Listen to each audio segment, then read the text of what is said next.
There we go. Now it's all working. Sorry about that, guys. We're now in the early stages of the fourth industrial revolution, which is bringing together digital, physical, and biological systems.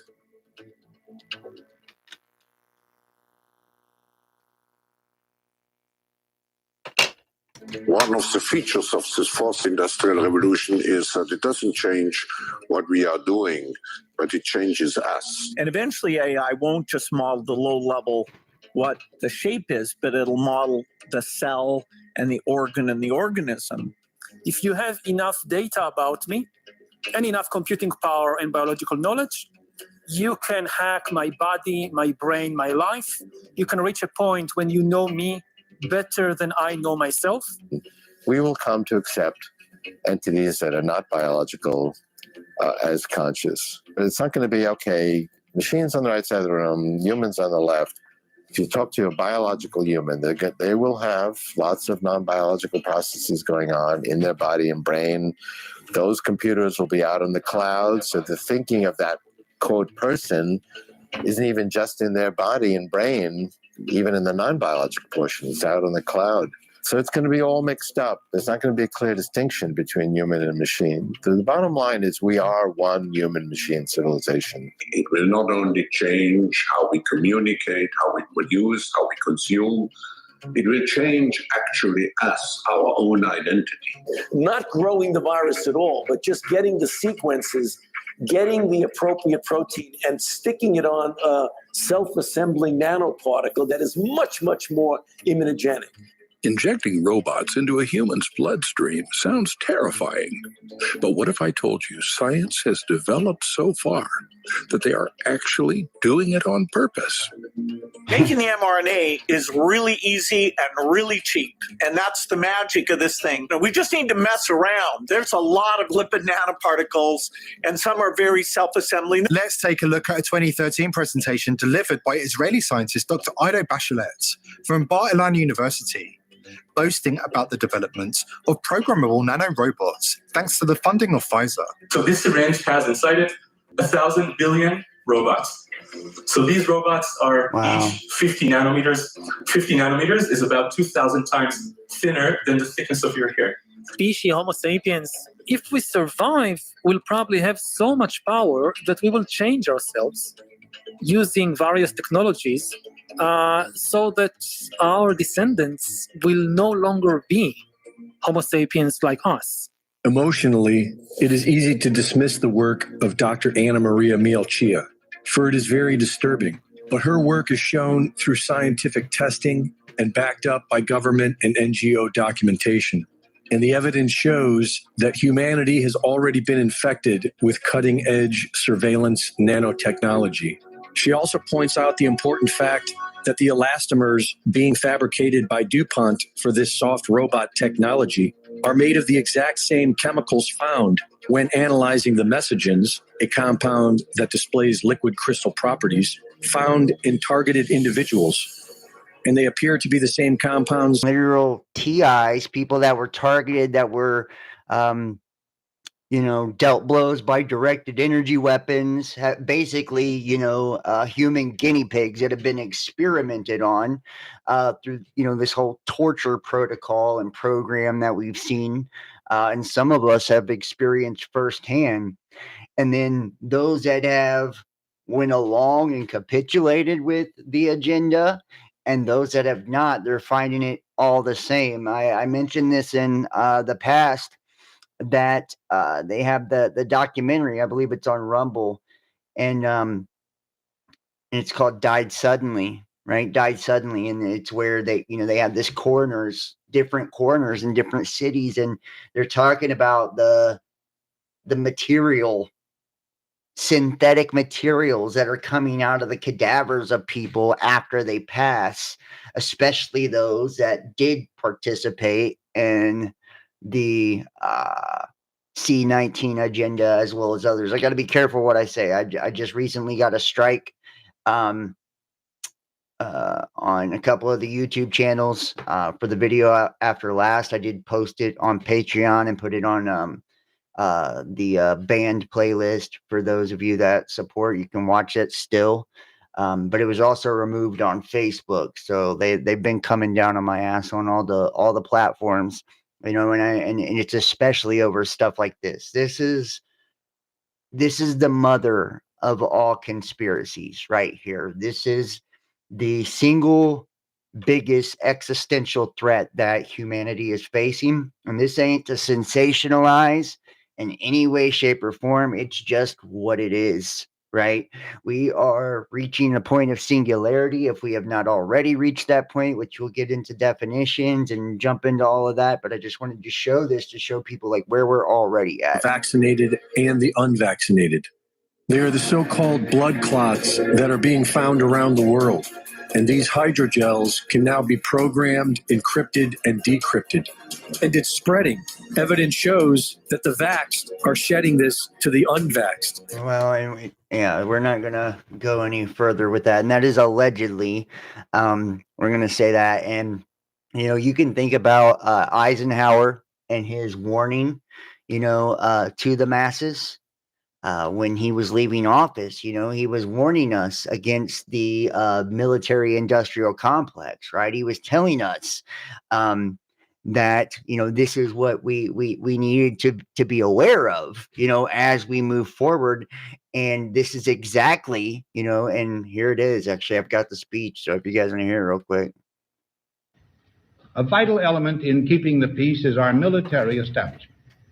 Our arms must be mighty, ready for instant action, so that no potential aggressor may be tempted to risk his own destruction. Our military organization today bears little relation to that known of any of my predecessors in peacetime, or indeed by the fighting men of World War II or Korea. Until the latest of our world conflicts, the United States had no armaments industry. American makers of plowshares could, with time and as required, make swords as well. But we can no longer risk emergency improvisation of national defense. We have been compelled to create a permanent armaments industry of vast proportions. Added to this, 3.5 million men and women are directly engaged in the defense establishment. We annually spend on military security alone more than the net income of all United States corporations.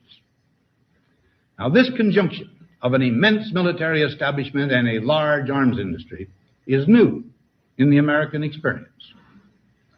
The total influence, economic, political, even spiritual, is felt in every city, every state house, every office of the federal government. We recognize the imperative need for this development, yet we must not fail to comprehend its grave implications. Our toil, resources, and livelihood are all involved. So is the very structure of our society. In the councils of government, we must guard against the acquisition of unwarranted influence, whether sought or unsought, by the military-industrial complex. The potential for the disastrous rise of misplaced power exists and will persist. We must never let the weight of this combination endanger our liberties or democratic processes. I mean, that's exactly what's happened, right? That's exactly what's happened. That's exactly the road that we've taken, you know? And we're going to jump into a couple little, you know, definitions before we start getting into this. I've got some really interesting stuff. I know I got off to a really slow start, couldn't get my sound working right. Hopefully I can get that all cut out when I post this to the other platforms.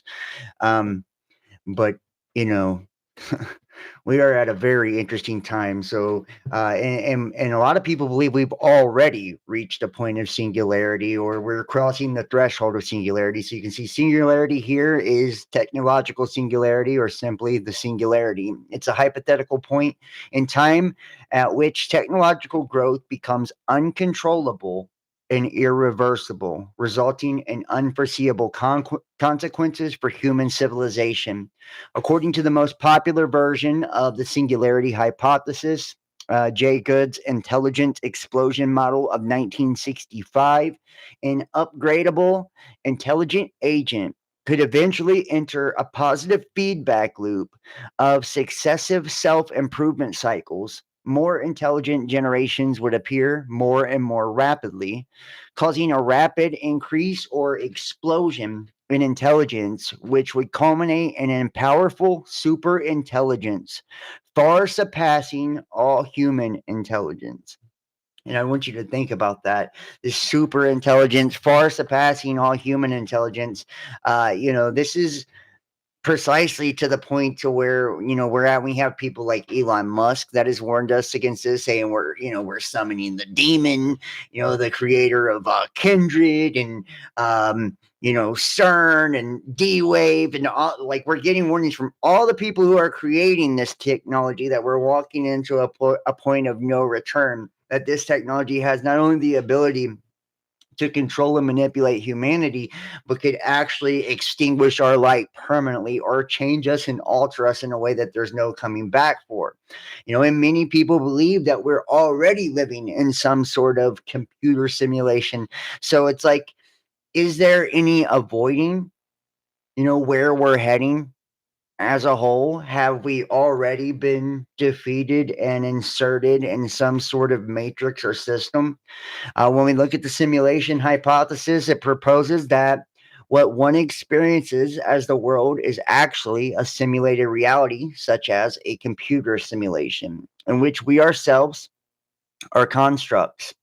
There's been much debate over this topic in the philosophical discourse and regarding practical applications in computing.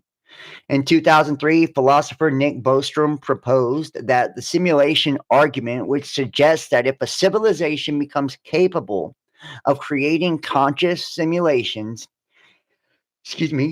it could generate so many simulated beings that a randomly chosen conscious entity would almost certainly be in a simulation. The argument presents a trilemma. Either such simulations are not created due to technological limitations or self-destruction, or advanced civilizations choose not to create them. Or if civilizations do create them, then the number of simulations far exceeds base reality, and we are therefore almost certainly living in one. This assumes that consciousness is not uniquely tied to biological brains, but can arise, from any system that implements the right computational structures and processes. The hypothesis is preceded by many earlier versions and variations of the idea that have also been featured in sci-fi, appearing as essential plot devices in many stories and films, such as The Matrix. And if you think about this too, and just to kind of see the origins, it says human history is full of thinkers who observe the difference between how things seem and how they might actually be, with dreams, illusions, and hallucinations providing poetic and philosophical metaphors. For example, the butterfly dream of the Zhuangzi from Zhuangzi from ancient China, or the Indian philosophy of Maya, or the ancient Greek philosophy of an Anarchus and Monomus, likened existing things to a scene painting and supposed them to resemble the impressions experienced in sleep or in madness. Aztec philosophical texts theorized that the world was a painting or a book written by Total. In the Western philosophical tradition, Plato's allegory of the cave, presented in the 4th century BCE, stands out as an influential example. Rene Descartes' evil demons philosophically formalized these epistemic doubts to be followed by a large literature with subsequent variations like a brain in a vat. In 1969, Conrad Zuse published his book, Calculating Space on an Automata Theory, in which he proposes the idea that the universe is fundamentally computational, a concept which became known as digital physics. And you know what? So you can see, like, in Plato's cave, living in a reality where we're merely only seeing the shadows on the wall, it's like that's the only thing that we would know. And if we have been restricted by some sort of technology, if we are living in some sort of matrix, some, prison, illusion, or trap, we wouldn't know, because we're born into it, right? And when you're born into a prison that you can't smell, taste, or touch, you have no idea that you're a prisoner. Matter of fact, there's a video circulating around there, and I might even have it, where the guy asked AI, how he would essentially feed off of humanity's loosh and put them in a conscious prison. And basically, to make a long story short, the playbook is exactly what's happened to us today. It's exactly the world we're living into today. And it's, to create this conscious prison in perpetuity to where we never escape, to where we never break out, of this realm. And I mean, you can see too, we're having this propagated to us on a daily basis. This is like, and it's not just because we're entering this Aquarian age. It's like before we even was finished with the age of Pisces. It's like things were headed to this. You can see here the augmented humans 2025. And this is a conference, Augmented Humans International Conference 2025 will be an in-person event held in March 2025 at Mohammed bin Zayed University of Artificial Intelligence. The conference focuses on physical, cognitive, perceptual augmentation of humans through digital technologies. The plural humans emphasizes the move towards technologies that enhance human capabilities beyond the individual and will have the potential for impact on a societal scale. The idea of augmenting the human intellect has a long tradition. The term was coined by Douglas Engelbart in 1962. Today, many of the technologies envisioned by Engelbart and others are commonplace and looking towards the future. Many technologies which amplify the human body and mind far beyond the original vision are within reach. The conference proceedings are planned to be published in the ACM Digital Library as a volume in the International Conference Proceedings with the ISBM. And you can see some of the topics.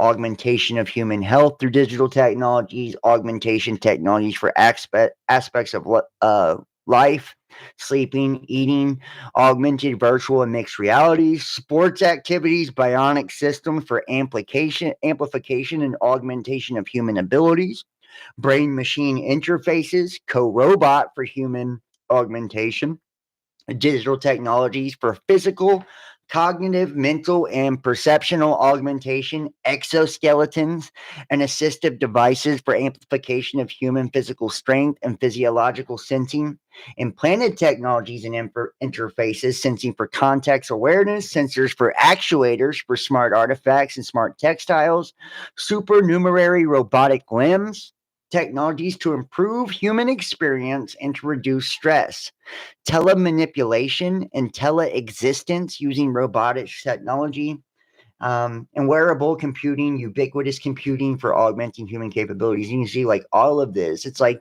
we are literally, this is on an international level. Like, this is mainstream. This is the direction that we are being pushed, as a whole, as a species. And it's becoming incredibly commonplace, and all these technologies, they're not far out of reach. They're already being developed or already in our everyday lives or already in use in some way, shape, form, or facet. And it's like we're truly living in the future. And I can show you here.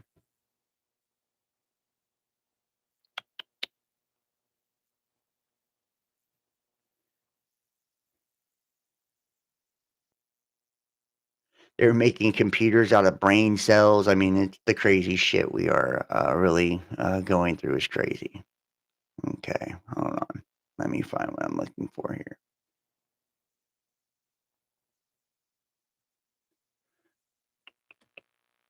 I think this is it.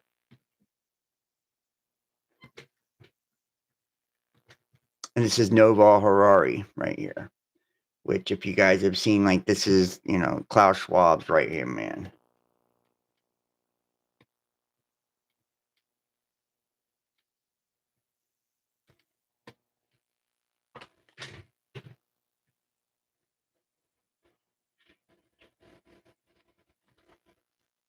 If we want to stop this epidemic, maybe this is what convinces people to accept, to legitimize total biometric surveillance. If we want to stop this epidemic, we need not just to monitor. And what he's describing too, and this is what's crazy about it, is like, the covert identification and all of this. This was the beginning of this reset, and this was to take us into this next phase or this next level of transhumanism and world governance. And he's telling you, this is where all of the biometric shit all begins. This is what it allows it to happen.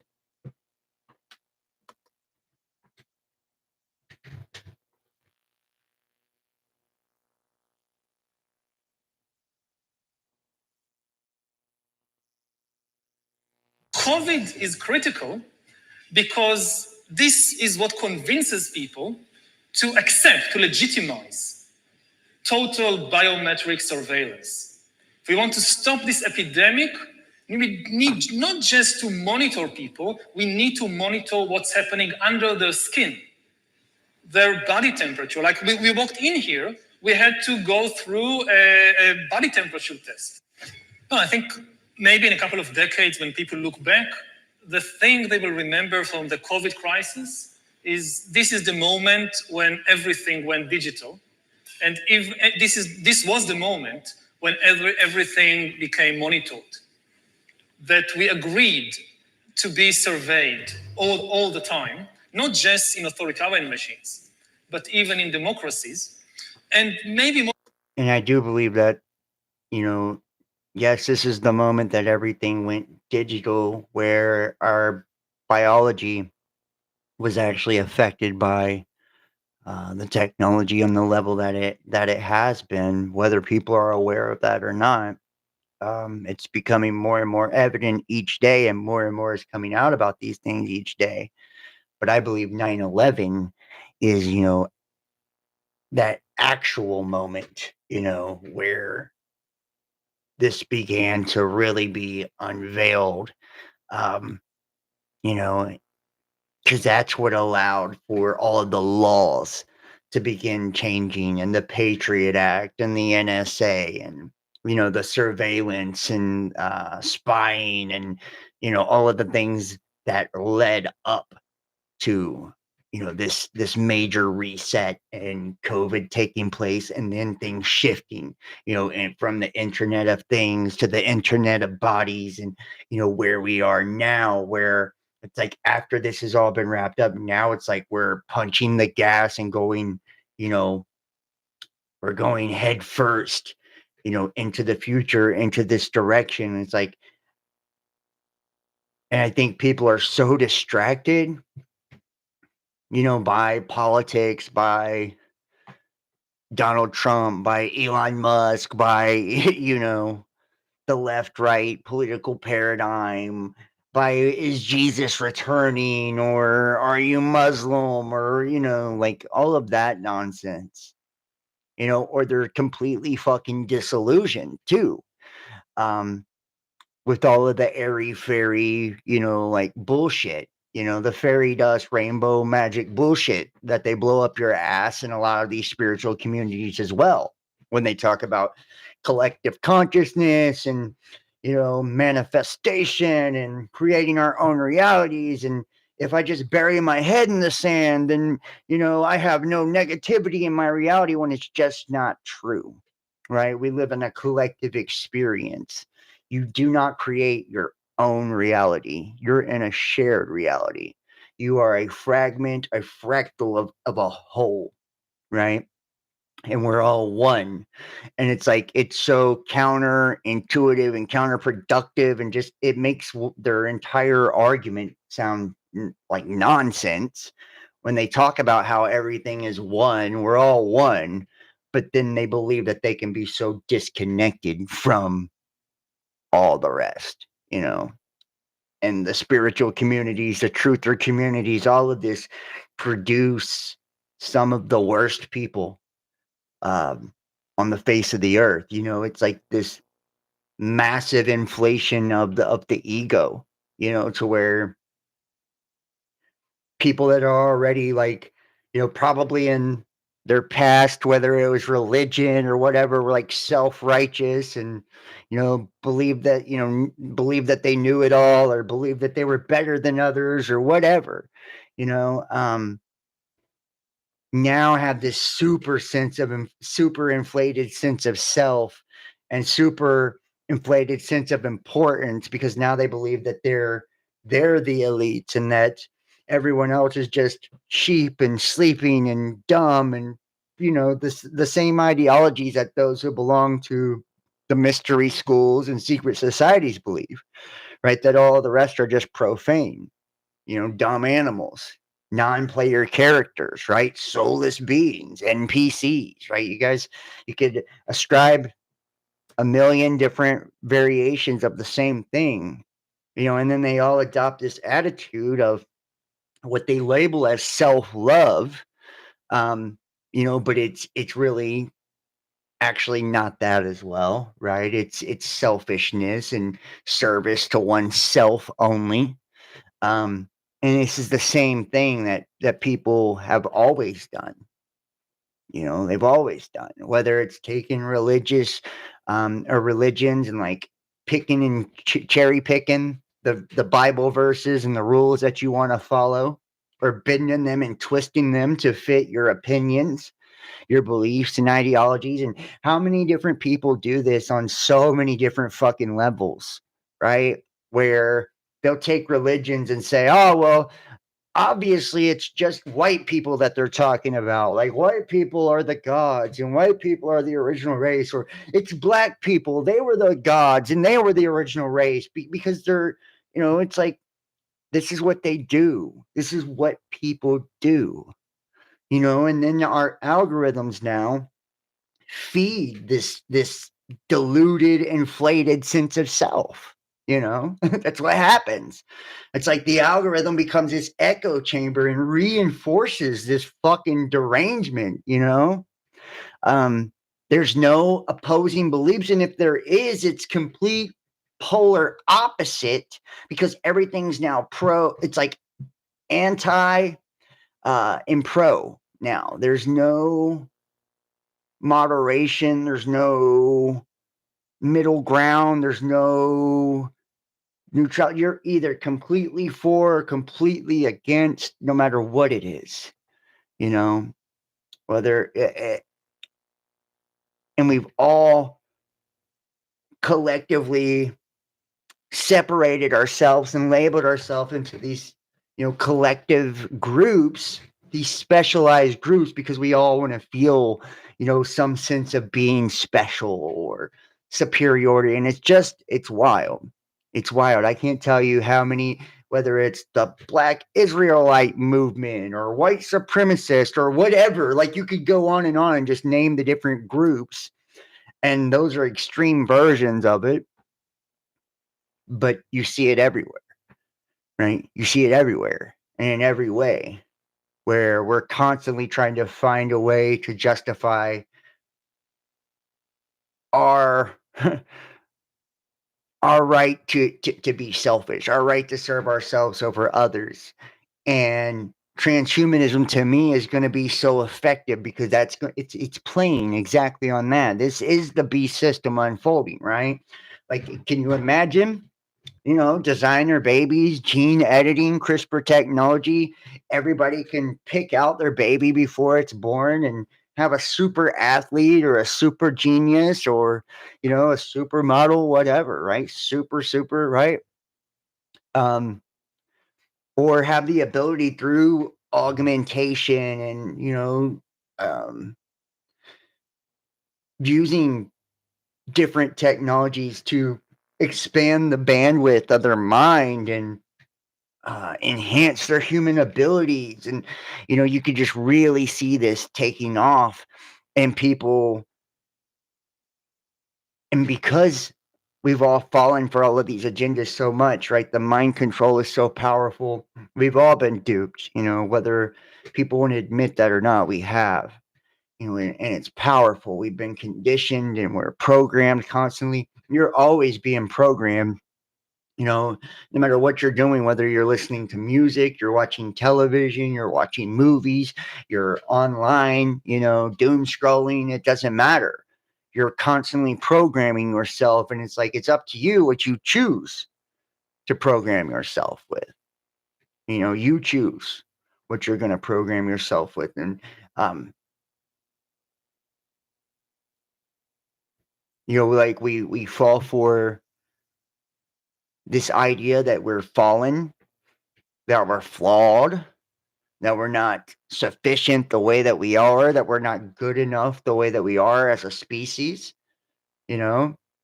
Everybody feels this constant need to protect ourselves from each other, whether it's, and I could give you a million examples, of people, with, gun control and shit like that, and this sense of, needing to protect ourselves from each other, or even just as simple as how we act within emotional dynamics within relationships, right? Everybody's a narcissist and shit and empath and all this. It's like we're falling for this agenda that's incredibly divisive and makes us so defensive against everyone and everything and separates us on every single level, and technology is always there to offer us the solution. Most importantly at all, this was the moment when surveillance started going under the skin. The biometric sensor. It's the thing, it's the gadget, it's the technology that converts biological data into digital data that can be analyzed by computers. And having the ability to really monitor people under the skin. And imagine, too, the amount of control that can be implemented with this if it has the ability to monitor your biological data from something under the skin, interacting with something within your anatomy. And he's going to give an example in a moment. He's talking about watching television, like a political, and based on the analysis of your biological responses, it can tell whether you're pleased or displeased, and then it can suggest the next thing for you to watch. It can reinforce beliefs. This is how people have been turned into fucking patsies and committed atrocities and crimes and shit like that in the past, turned into Manchurian candidates. It's like we have no idea. Like we are on the cusp of really spiraling out of control. And if there are people behind the controls of this AI and technology that don't have your best interest at heart, and so many people within their arrogance believe that they're immune to it, that it can't happen to them, that their thoughts are their own, that they can't be controlled, that they can't be deceived. And that's exactly the people who are deceived the most. This is the biggest game changer of all. With this kind of surveillance, you watch the big president, the big leader, gives a speech on television. The television could be monitoring you and knowing whether you're angry or not, just by analyzing the cues, the biological cues coming from your body. So people are now watching us online all over the world, this conversation. Now, maybe even right now, the people who are watching us are being watched and analyzed. And the thing is, it's not just you're now watching this. The thing is, we know that you're watching this, and we also know how you feel. Are you angry about what you hear? Are you frightened? Are you bored? This is the kind of power that Stalin didn't have, We know you're watching this, and we also know how you feel. That's some powerful, powerful shit. we know you're watching this, and we know exactly how you feel. Right? We're analyzing you, analyzing him. And we're reading your biometric data in order to understand, right, how you're computing the shit. So we know how best to attack you. So we know how best to manipulate you. So we know how best to deal with you. Are you angry? Are you afraid? Are you bold, right? What type of response is this invoking within you? And based on said response, we will be able to have independent and individual actions for each and every person based on their algorithms through their technology. Like, just think about what we're dealing with here and the scale, of what this could do globally. Everyone being monitored and surveilled and controlled within this manner alone. When Stalin gave a speech, everybody, of course, clapped their hand and smiled. Now, how do you know what they really think about Stalin? It's very difficult. You can't have a KGB agent following everybody all the time. Even if you do it, he's just watching your outside behavior. He doesn't really know what's happening in your mind. But in 10 years, the future Stalins of the 21st century, they could be watching the minds, the brains of all the population all the time. And also they will have the computing power to analyze all that. It's not just having an agent following everybody all the time. The agent in Stalin's days writes a paper report, and you have these millions of paper reports piling up in Moscow. Somebody needs to read them, to analyze them. That's impossible. Now you don't need human agents. You don't need human analyzers. You just have a lot of sensors and an AI which analyzes it, and that's it. You have the worst totalitarian regime in history. And now think about that. Who is the agent in this scenario? Who is the agent in this scenario? It isn't me. It isn't FBI guy outside in a van outside of your fucking house. It's this right here, within this right here. This is the agent. And you carry it every fucking where you go.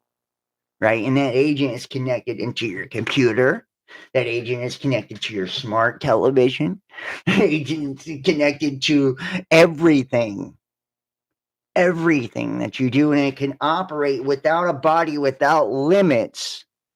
Like the things, the limitations of your physical construct that keep you from, being omnipresent, omnipotent, whatever, right? Those limits don't apply. So it can operate through Wi-Fi, through this web, right? Because you're caught in the World Wide Web, this World Wide Web of consciousness, this ether net, right? The ether, right? It's a net. All the fish being caught in the net. And it reminds me of, the iPet goat. iPet goat. You guys remember that by Heliofont? Like at the end, it's got like the fake Jesus or whatever, and he's like riding on the boat, and all the fish are just jumping into the boat with him.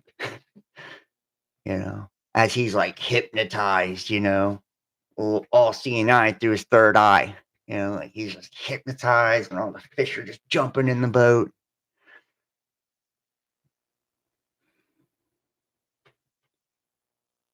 That's what it makes me think of.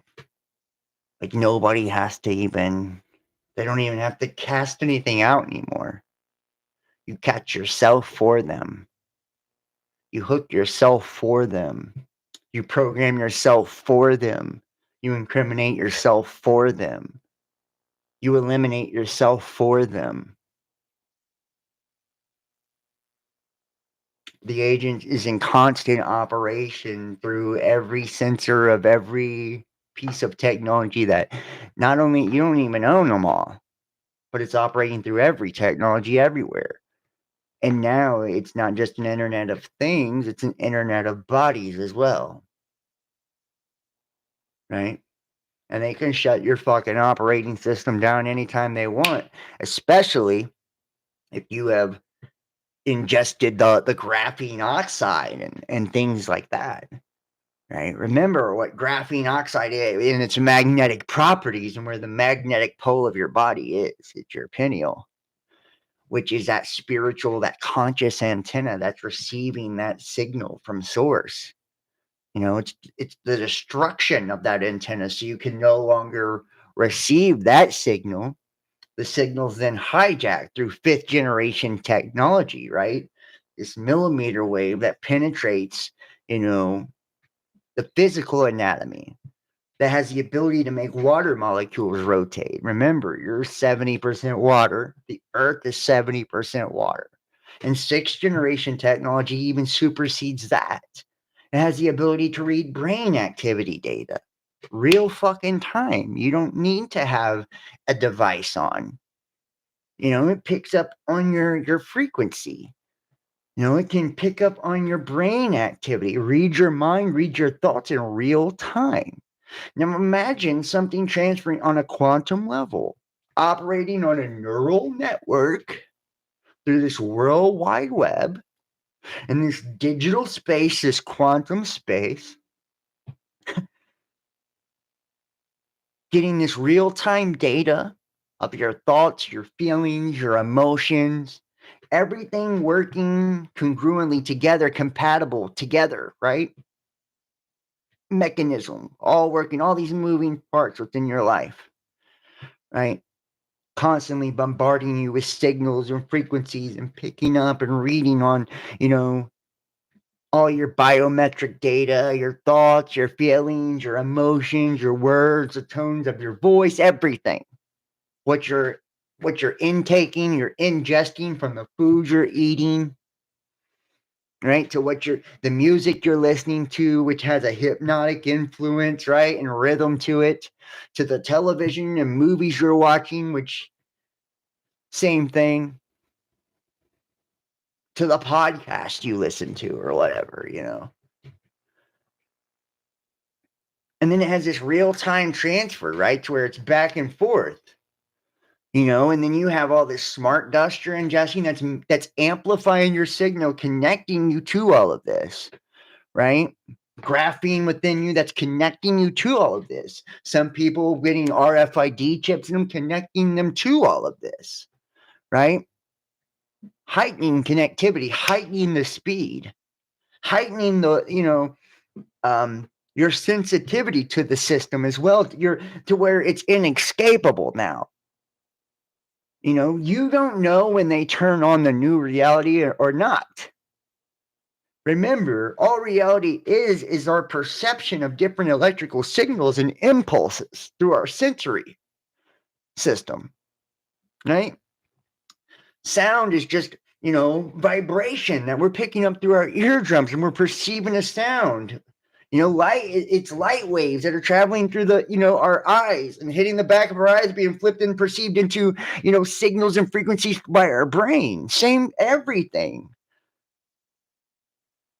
Now, once you're plugged into this simulated, this hijack system that's with the system within the system, you don't know when they flip the fucking switch or what part of it's altered and what's not.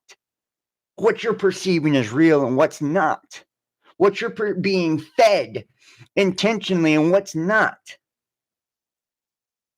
COVID is important because COVID legitimizes some of the crucial steps, even in democratic countries. The really big thing is hacking human beings. To hack human beings, you need a lot of biological knowledge, a lot of computing power, and especially a lot of data. If you have enough data about me and enough computing power and biological knowledge, you can hack my body, my brain, my life.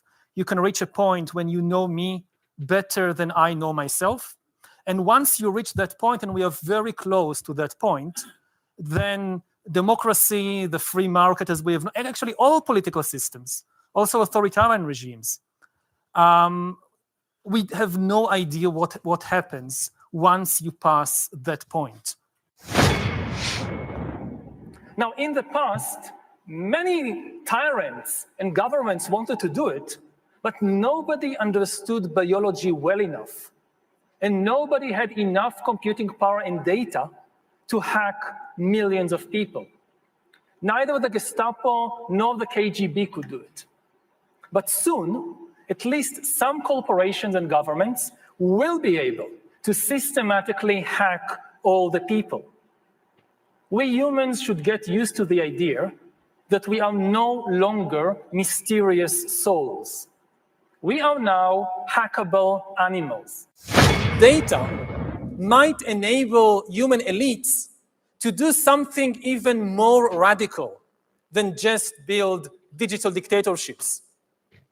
By hacking organisms, elites may gain the power to re-engineer the future of life itself. Because once you can hack something, you can usually also engineer it.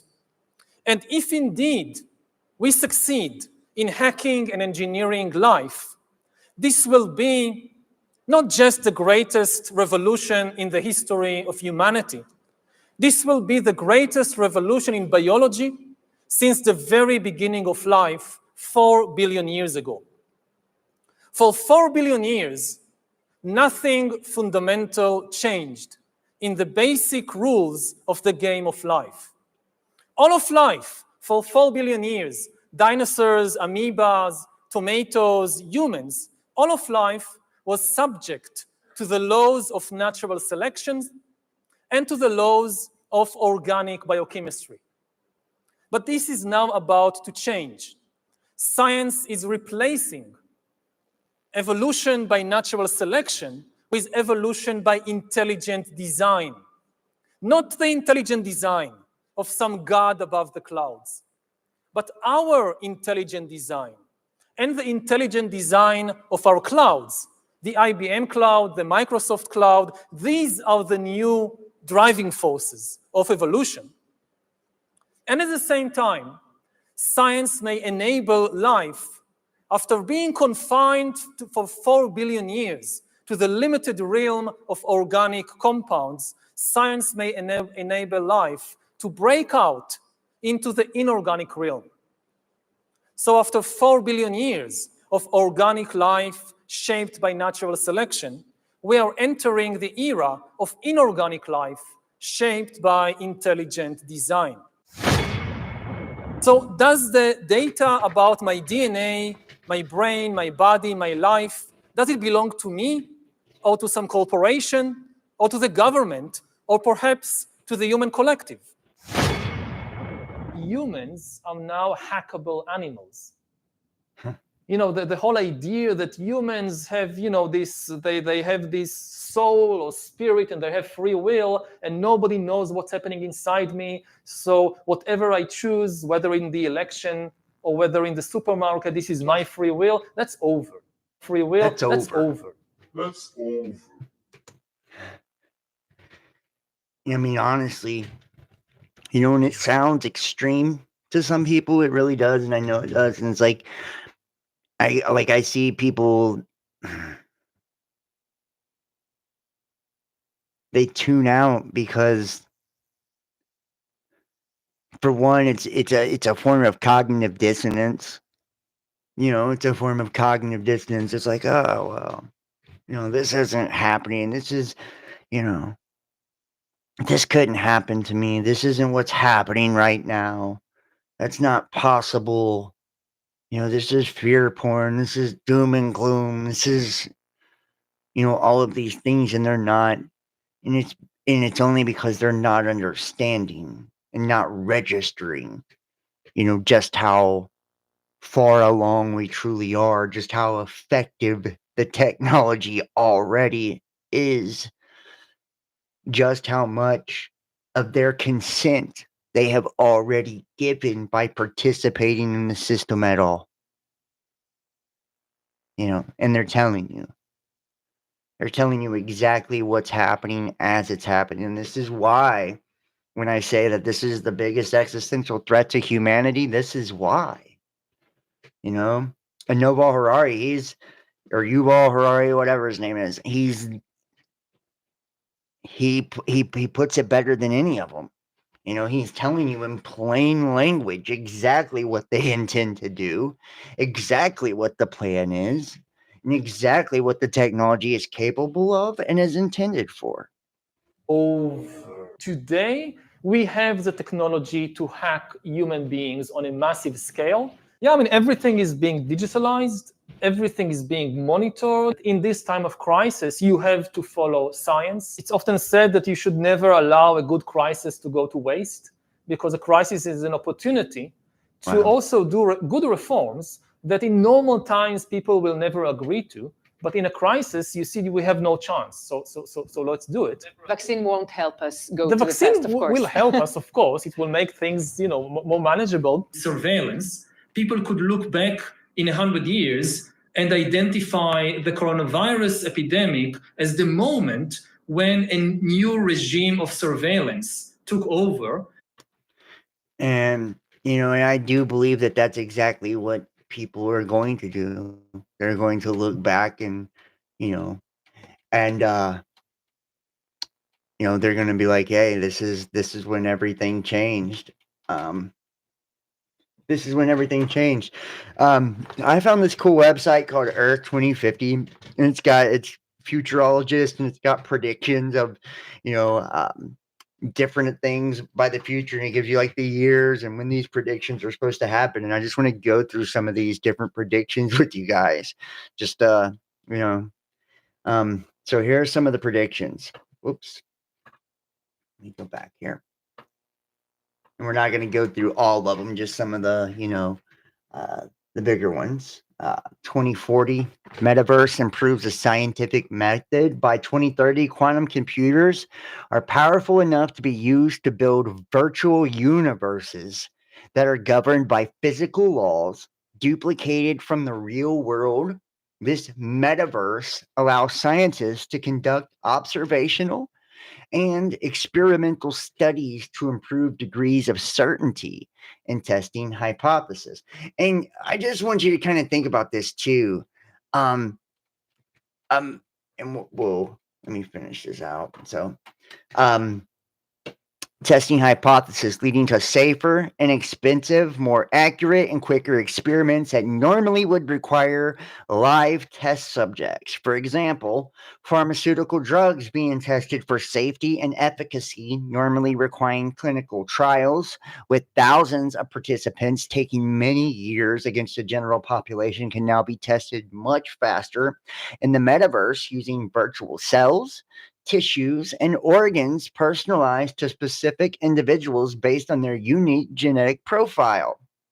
Not only does science benefit from the metaverse, but also engineering as well. New concepts in construction and space development can now test concepts for viability in virtual space with the same universal physical law simulated in a virtual environment, creating a much less expensive and time-consuming method to ensure the safety and viability of a project. And think about this: when they create these metaverses and these alternate realities and these alternate universes in which people are living in them, how long before the people living in the alternate realities are no longer allowed to be experimented on because they're considered alive, or they're considered as people or consciousness, or whatever? Or how long before people completely live their entire lives in alternate realities in these virtual spaces, whether they're born into it and having no clue from birth that they live in one? And I'm sure we will probably see something like that, different experiments where people live their entire life in some virtual space. But also, you see how it says that they could actually create experiments. It would take years, And it can be tested much faster using virtual cells, tissues, organs, and personalized to specific individuals. So they create biological weapons that are personalized based on your specific biology in a virtual space to know what it could do to you, or let's say races of people or ethnicities of people. So, I mean, like, this could go to a very dark place very, very fast, right? We have gene libraries preserve DNA to hedge against mass extinction by 2030. And here we go. Gene libraries. Pick up on this. By 2030, humans organize an effort in an attempt to build a comprehensive gene library, collecting and categorizing species from all of Earth's biological kingdoms to preserve their legacy for future resurrection in case of mass extinction. The DNA is collected and the DNA code transcribed onto metal plates submerged in oil, preserving both the physical DNA strand and the genetic code itself in case the physical DNA is ever lost.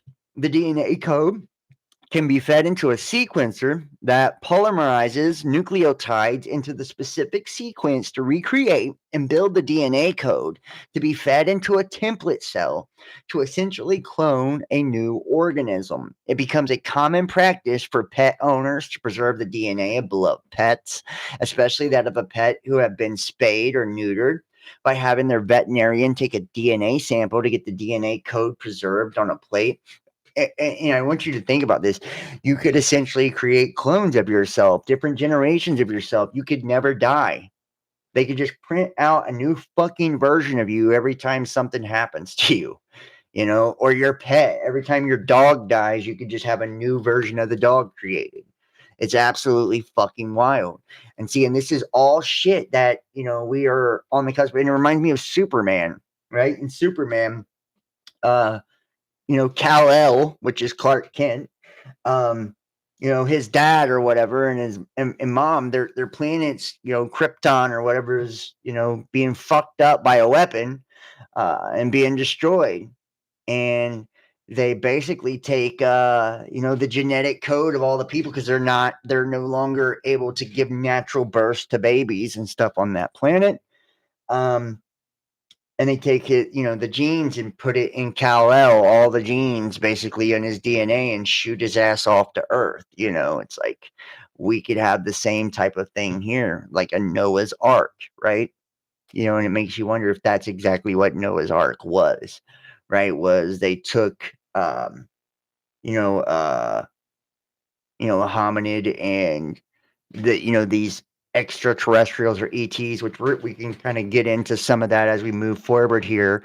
You know, many people believe there's intradimensional entities, whether they're fallen angels, aliens, extraterrestrials, right, that have interfered, if you will, or helped, you know, just depending on your perspective and point of view, with humanity and our genetics, you know, genetically altering us and editing us. And that's why, you know, and some people could say it's, you know, our enslavement. You know, you look at like the time after Marduk. I did a video on this. Everything after Marduk is like when humanity has taken a fall in consciousness. It's where we only use 10% of our brains, where 0.001% of the electromagnetic light spectrum, and we're basically blind to the entirety of the reality, where our telomeres have been altered and shortened, we can't live no longer than 120 years, you know, so on and so forth. Many different things that it appears we have been genetically altered to hinder us, right, and not allow us to experience our full conscious and full physical, full spiritual potential as a being, you know. And probably this is due to some, you know, enslavement or alteration to us, you know, because you see in past cycles, you know, in ages, religious texts and stuff talk about how humanity used to walk with the gods and these giants and all of this, you know. So whether we are, the extraterrestrial beings and we've altered ourselves and have descended from the ether as some conscious entity into the physical, and now we're going back up into the ether, and now transcending our biology and moving towards immortality. And that's why there's nothing new under the sun, because we've already created this. It's already happened, and there's only the now. We've created some quantum dimension. We've done something with timelines, or and a lot of people believe the grays and all of this are future humans coming back because we can no longer reproduce the way that we do now. Who knows? There's so many theories, so many hypotheses, so many possibilities. But it appears something has happened, and technology has been extremely prominent through humanity. And maybe we're already seeing this too. I want to show you this. This is actually kind of fucking cool. So we recently, where is it at?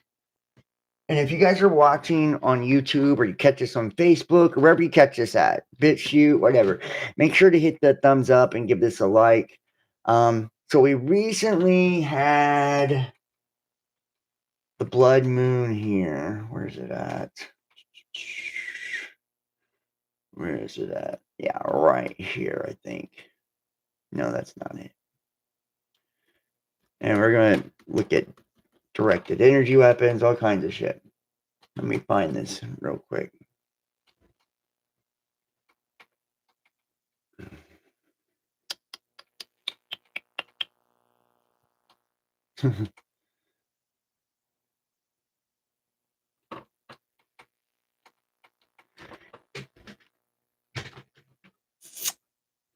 And this was what makes me wonder if we're already seeing, reality being altered in some way, or if it's already been altered in some way. I'll show you in just a moment. Give me 1 second. I'm trying to find an image real quick to share with you guys. I'm going to show you a video.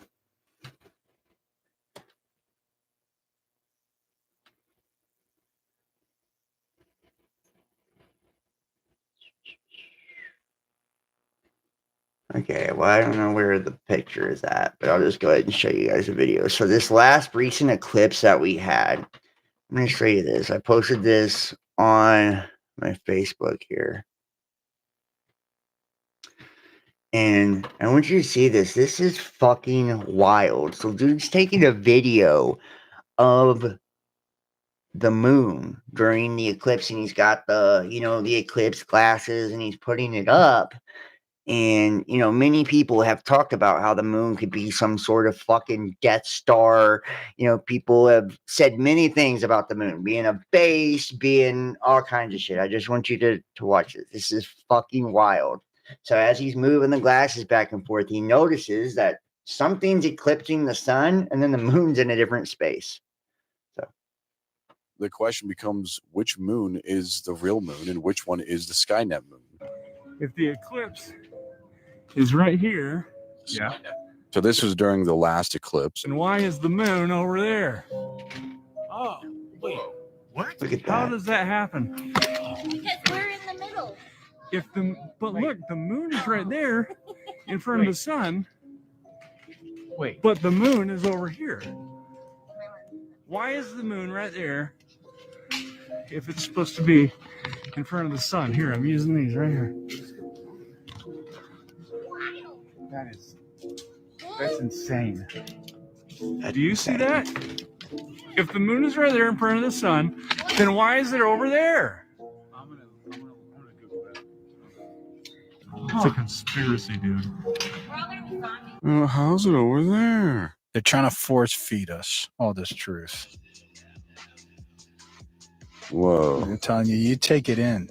You take it all. Whoa, the fish is actually getting fat. Look at that. It's actually it's gonna bust. That's what's and if you think about that, it's like, is there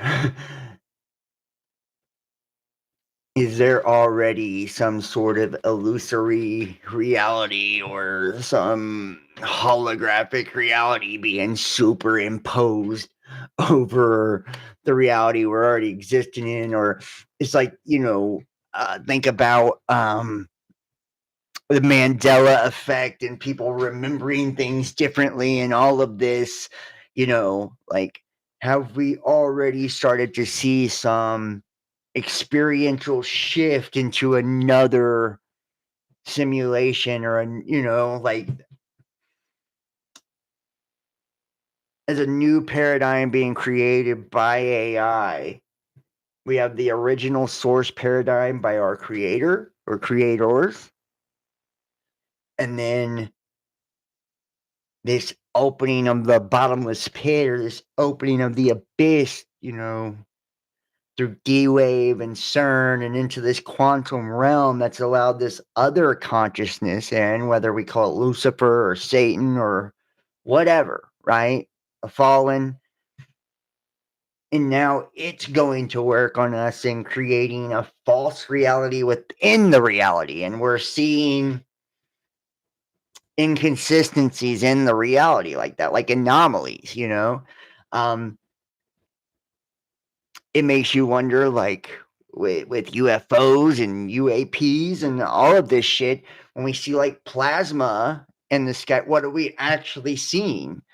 A lot of people believe this is craft, but are these plasmatic discharges in the sky openings or tears within, these inconsistencies, things not lining up or misaligning?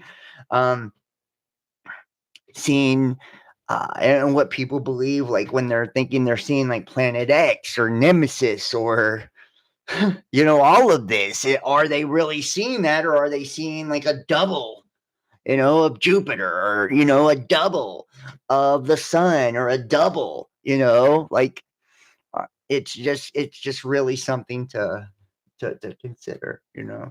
I know this is really out there, and now you can see they're still pushing this COVID spring boosters 2025, right? The spring booster program is launching soon.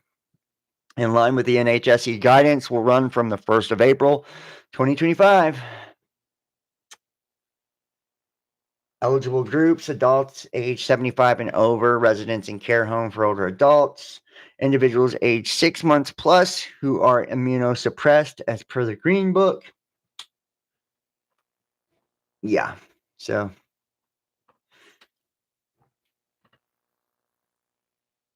right, and you can see that right there.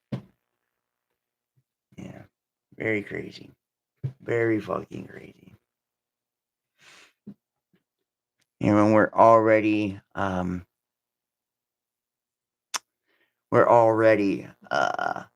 going into this totalitarian, police state. And you see here, free speech, please. Baptist pastors arrested and prosecuted in Northern Ireland for following an open-air sermon on John 3:16. 76-year-old retired Baptist pastor Clive Johnston is in hot water over a sermon on the famous Bible verse John 3:16. His offense?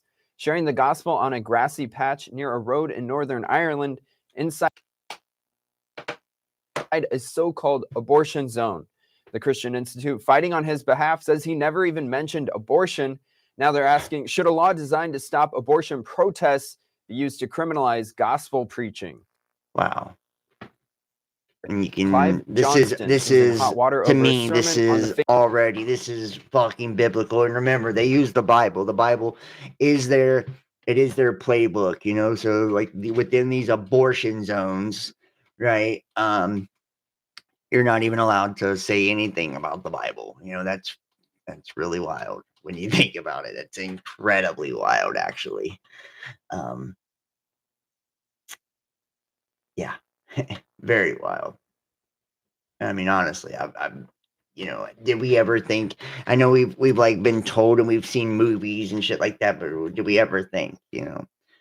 And did you also forget about this reminder that in 2013, Reddit accidentally revealed the most Reddit addicted city was an Air Force base that was developing propaganda for social media. On the 8th of May, 2013, Reddit revealed Eglin Air Force Base to be the most addicted, over 100,000 visits per day.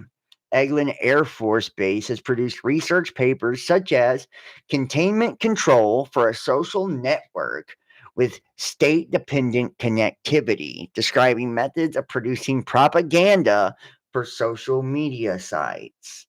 And this is the actual paper right here. And you can see here the containment control for a social network with state-dependent connectivity. And that's why they were the most addicted Reddit population, is because they were using it to study social engineering and propaganda. So social interactions influence our thoughts, opinions, and actions. In this paper, social interactions are studied within a group of individuals composed of influential social leaders and followers. Each person is assumed to maintain a social state, which can be emotional state or an opinion. Followers update their social states based on the states of local neighbors, while social leaders maintain a constant desired state. Social interactions are modeled as a general directed graph where each directed edge presents an influence from one person to another, motivated by the non-local property of fractional order systems. The social response of individuals in the network are modeled by fractional order dynamics whose states depend on influences from local neighbors and past experiences. A decentralized influence method is then developed to maintain existing social influence between individuals without isolating peers in the group, and to influence the social group to a common desired state, i.e., within a convex hull spanned by social leaders. This is crazy. And stability methods are used to prove a symptotic stability of the network functional order system. So when making decisions, forming opinions, individuals tend to communicate with parents, friends, or colleagues and take advice from social peers.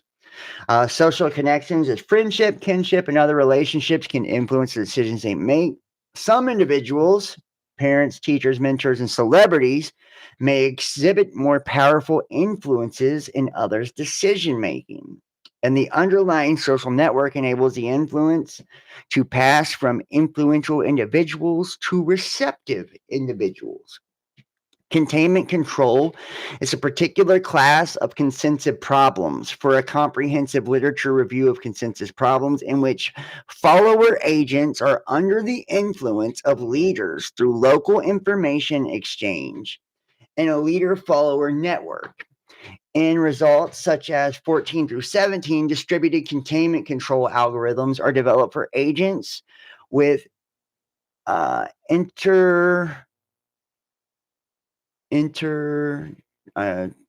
algorithms developed with integer to a convex hull spanned by multiple leader states, and undirected, directed, or switching topology. This paper examines how such methods can be leveraged to manipulate a social network. This work specifically aims to investigate how peer pressure from social leaders affects consensus beliefs. Examples given: opinions, emotional states, purchasing decisions, political affiliations, etc. Within a social network, how interaction algorithm can be developed such as the group social behavior can be driven to a desired end. How about that? Literally. That is fucking crazy. They're literally breaking down the science of social networks and how multiple influencers in a follower-based social network can have the ability essentially to change your fucking opinions in the way that you think. You know, how crazy is that? How crazy is that? And it's like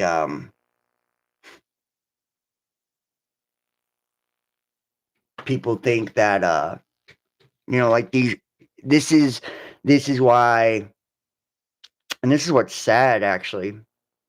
People will know that content creators and influencers are shills, right? They'll know it. They'll absolutely know someone is a shill, that they're completely fucking bought and sold. and still continue to follow that person, still continue to adopt their ideologies and opinions and beliefs, still continue to support that person. And we're so fucking programmed, and we, bit down on the propaganda so fucking hard that our mind rejects the ones that aren't bought or sold. Right? Like, those are the ones that we refuse to support. Those are the ones, like, it's like creates this natural resistance to the ones that are, like the ones that are independent of the system. It's absolutely wild. And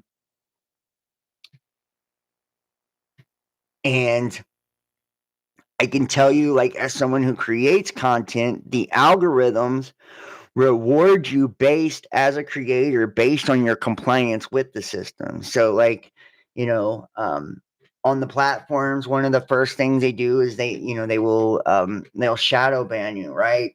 Keep you from being seen as much and your exposure, or demonetize you. That way you can't financially grow and expand or make your living off of it, right?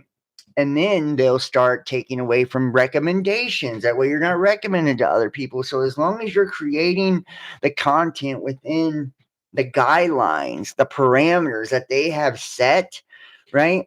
That's how you're driving within the lines on the road, so to speak. That's how you're playing ball, right?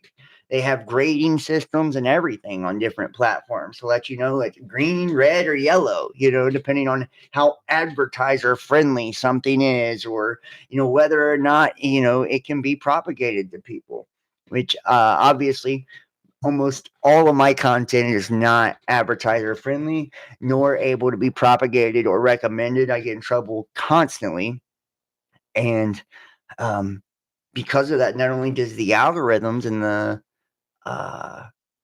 the platforms punish me, but I see the individuals and the people punish me as well, right? They, and I'm not like, and this is why it's so, and this is how we are. We're social creatures.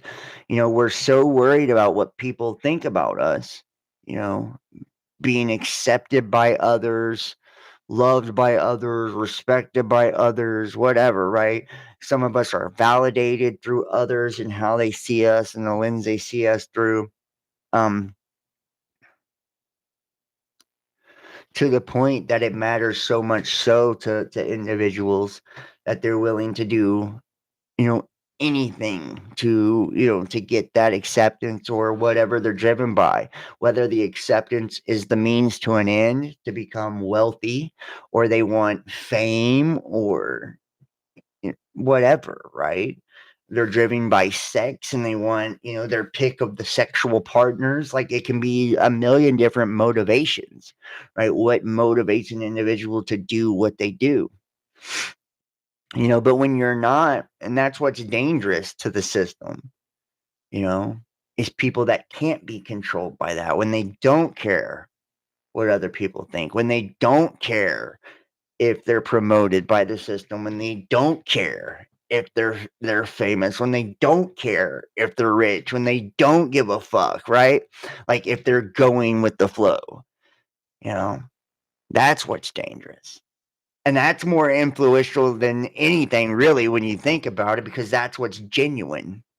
A lot of people try to purvey that, and they try to, project the image of going against the grain. But, think about it. How many people are, push this anti-government sentiment, but then are full-on Trump supporters? Like, you're not fighting the system. You're not fighting the system at all. You're helping enslave everyone. You're not anti-system, anti-elite, anti-nothing. You've just fallen for the controlled opposition bullshit. The blind leading the blind.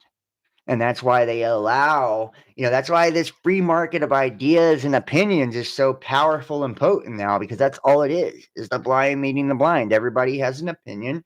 Everybody believes their opinion is more important or more valuable or more whatever than others. and not everyone, but most everyone. And whether they're right or wrong, people will put false information out intentionally. If it helps their bottom line, if it helps their followers, if it gets them money, whatever, like I said, whatever the underlying motivation is.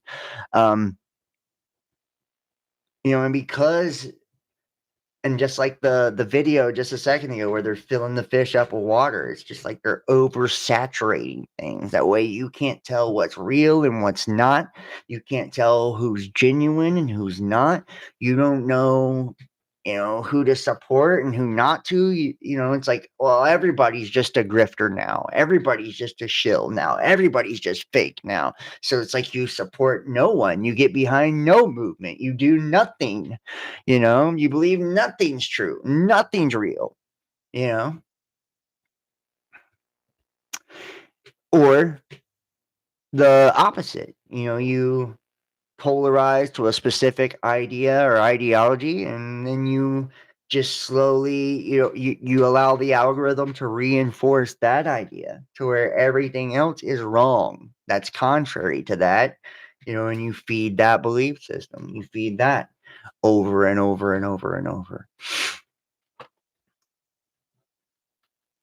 Lenses of the future, eyes in which technological progress lives.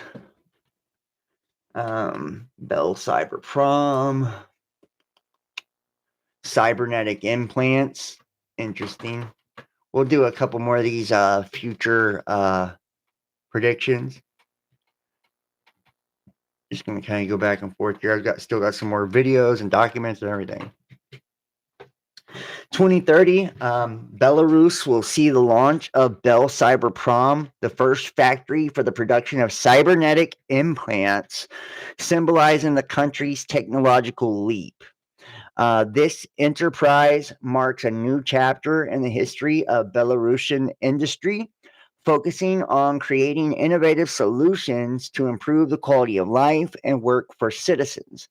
Bell Cyber Prom develops a cybernetic implant initially aimed at supporting and developing the country's agricultural sector, which plays a key role in the economy. Among the factory's developments are implants that enhance physical capabilities, allowing farmers to work more efficiently and tirelessly, which is critically important in the context of prolonged field work. These devices help reduce the risk of injuries and provide the ability to control agricultural machinery using mental commands, significantly increasing labor productivity. The product line also includes sensory implants designed for monitoring the health of animals and plants, providing farmers with accurate data about the condition of their farms in real time. These devices can analyze microclimate, humidity, soil composition, and many other parameters, allowing for optimized crop and livestock care processes, minimizing losses and increasing the efficiency of agricultural production.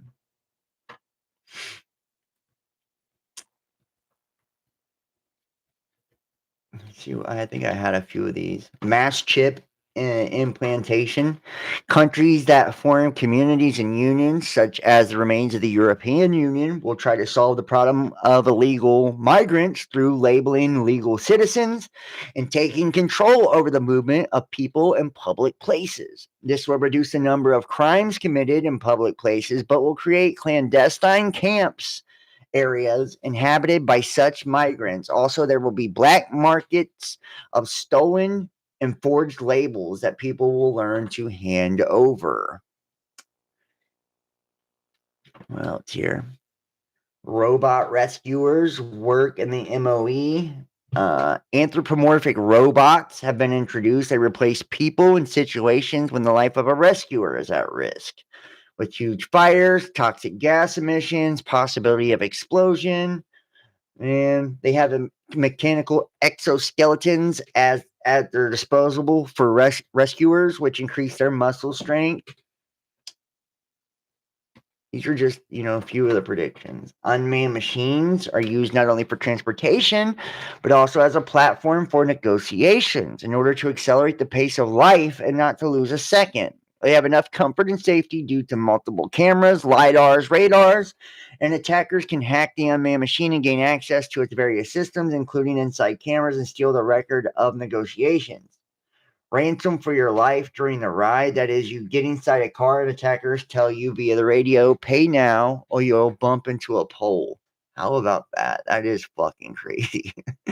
That is crazy. What else here? Surrogates. This is interesting.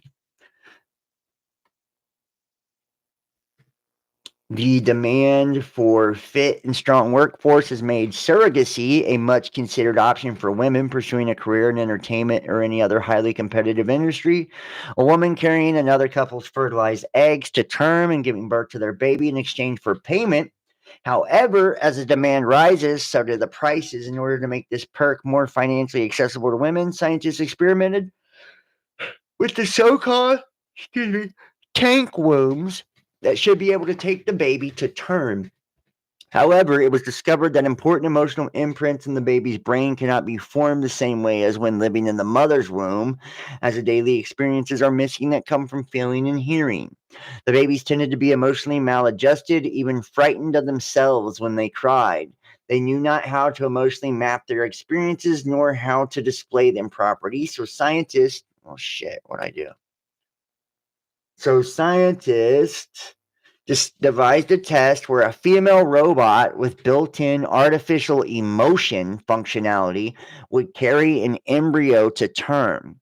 The robot would grow embryos in her artificial womb until they successfully develop into babies. While exercising and going about the daily routine, such as talking to people, singing, dancing, and solving problems, all while being susceptible to artificial induced cravings, emotional outbursts, and mild stress. The baby will become familiar with its new world through the carrier and begin to internalize these emotions and experiences in its mind. The first AE robot giving birth to a human would be named Maria, an allusion to the Christian story of God sending his son to be born through his own virgin creation. What the fuck, bro? Wow. That is crazy, right? Can you imagine naming it Mary or, Maria because of Mary, like the Virgin Mary, because she's a fucking robot, right? And this immaculate conception of some gene edited CRISPR technology baby through artificial emotions within the womb to imprint on the child. This is just, this is crazy shit. This is the road we're headed down, Smart lenses.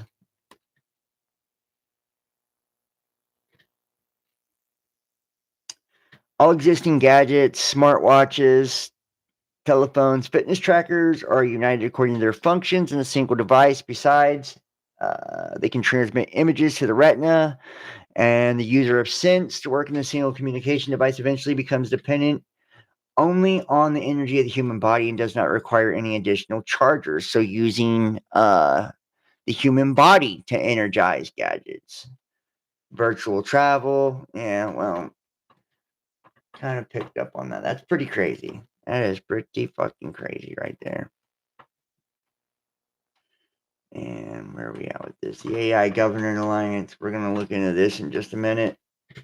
This is the World Economic Forum, committed to fostering inclusive, ethical, and sustainable AI. We are driving change across the industry. And if the World Economic Forum is doing it, it's got to be a good thing. We drive value and innovation, ensuring that AI adoption enhances human capabilities and promotes global prosperity. Our work delivers practical impacts, empowering communities and industries, streamlining government, and accelerating societal and technological advancements. Our work goes beyond governance, driving innovation and practical impacts across industries. We leverage diverse expertise to address the multifaceted challenges of AI, ensuring it enhances human capabilities, fostering inclusive growth, and promotes global prosperity.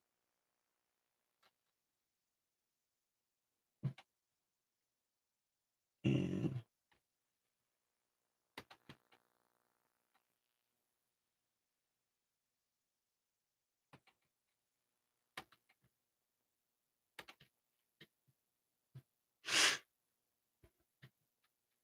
Yes, we really did. It seems that subsonic weapons were used on the crowd in Belgrade, Serbia yesterday evening, making people react like some kind of magic attacked them. I do have the video for this too, of where this actually happened. Let's see if I can pull this up.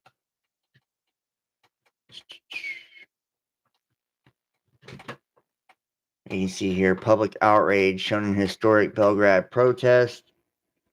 Hundreds of thousands marched through Belgrade as protests intensified against systemic corruption in Serbia, demanded justice after a train station collapsed, killing nearly 15 people. Now watch this.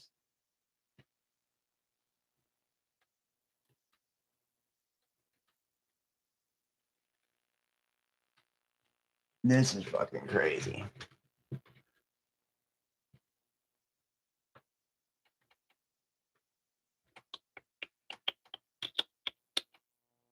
I think it's this one right here. Right here, yeah. Watch them. You see them sitting in the crowd here, and then all of a sudden they all just fucking freak out.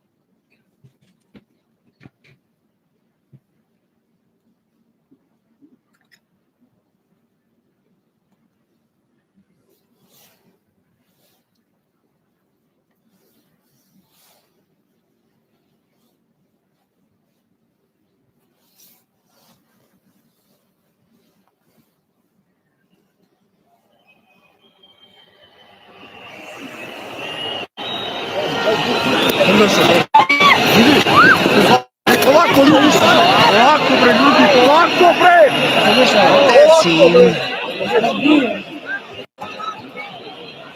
Yeah, something's really weird about that, actually. Why is everybody during this protest? Is this like a moment of silence for the individuals that passed away? Is the only reason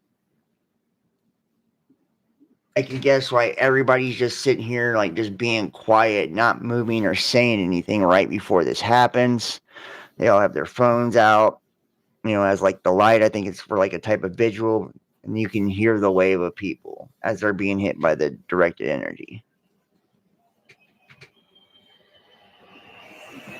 Here they come. Look at that.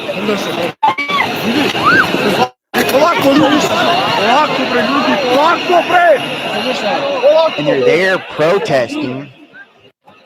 They're there protesting because their government fucking, collapsing shit and killing people. Isn't that crazy?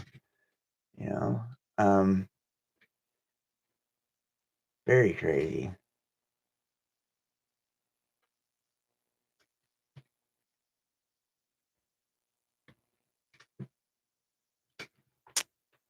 Just when you thought things couldn't get any worse, something happens that makes you And ask this the is question, that they built what a in the world is computer actually out happening? of human Am I brain dreaming? cells. Is this all a reality?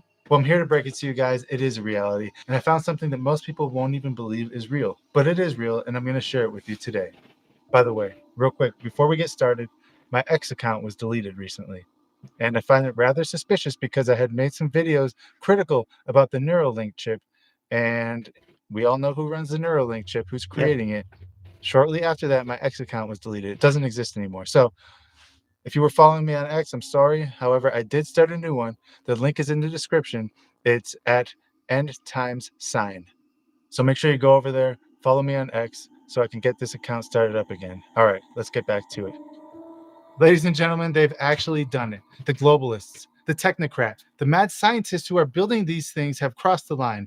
They built a computer not out of silicone and wires like normal computers, no, but out of human brain cells. That's right. You heard me right. Living human brain cells. This thing is called the CL1, and it's straight out of a dystopian nightmare. And I've got the article right here. And we are going to read it. We're going to tear it apart. And then we're going to connect some dots to Bible prophecy, demonic forces, and what this means for you and your family. So let's get into it. So what is the CL1? Well, I'll tell you one thing. It's not your grandpa's Commodore 64. No, the CL1 was cooked up by some occultists in Australia. Computer scientists in Australia at a place called Cortical Labs. They're literally growing human brain cells in the lab. It's like some sort of freaky Frankenstein experiment. And they're sticking these human brain cells onto a silicone chip. I can't even believe I'm saying this right now, guys, but it's happening right now. They say it's the world's first code deployable biological computer, and it's going to cost you $35,000. It ships later this year, and get this, it stays alive for 6 months in this box that they have it equipped with life support. They literally have to put life support systems into this computer box to keep it alive. They even got it hooked up to something called the Biological Intelligence Operating System.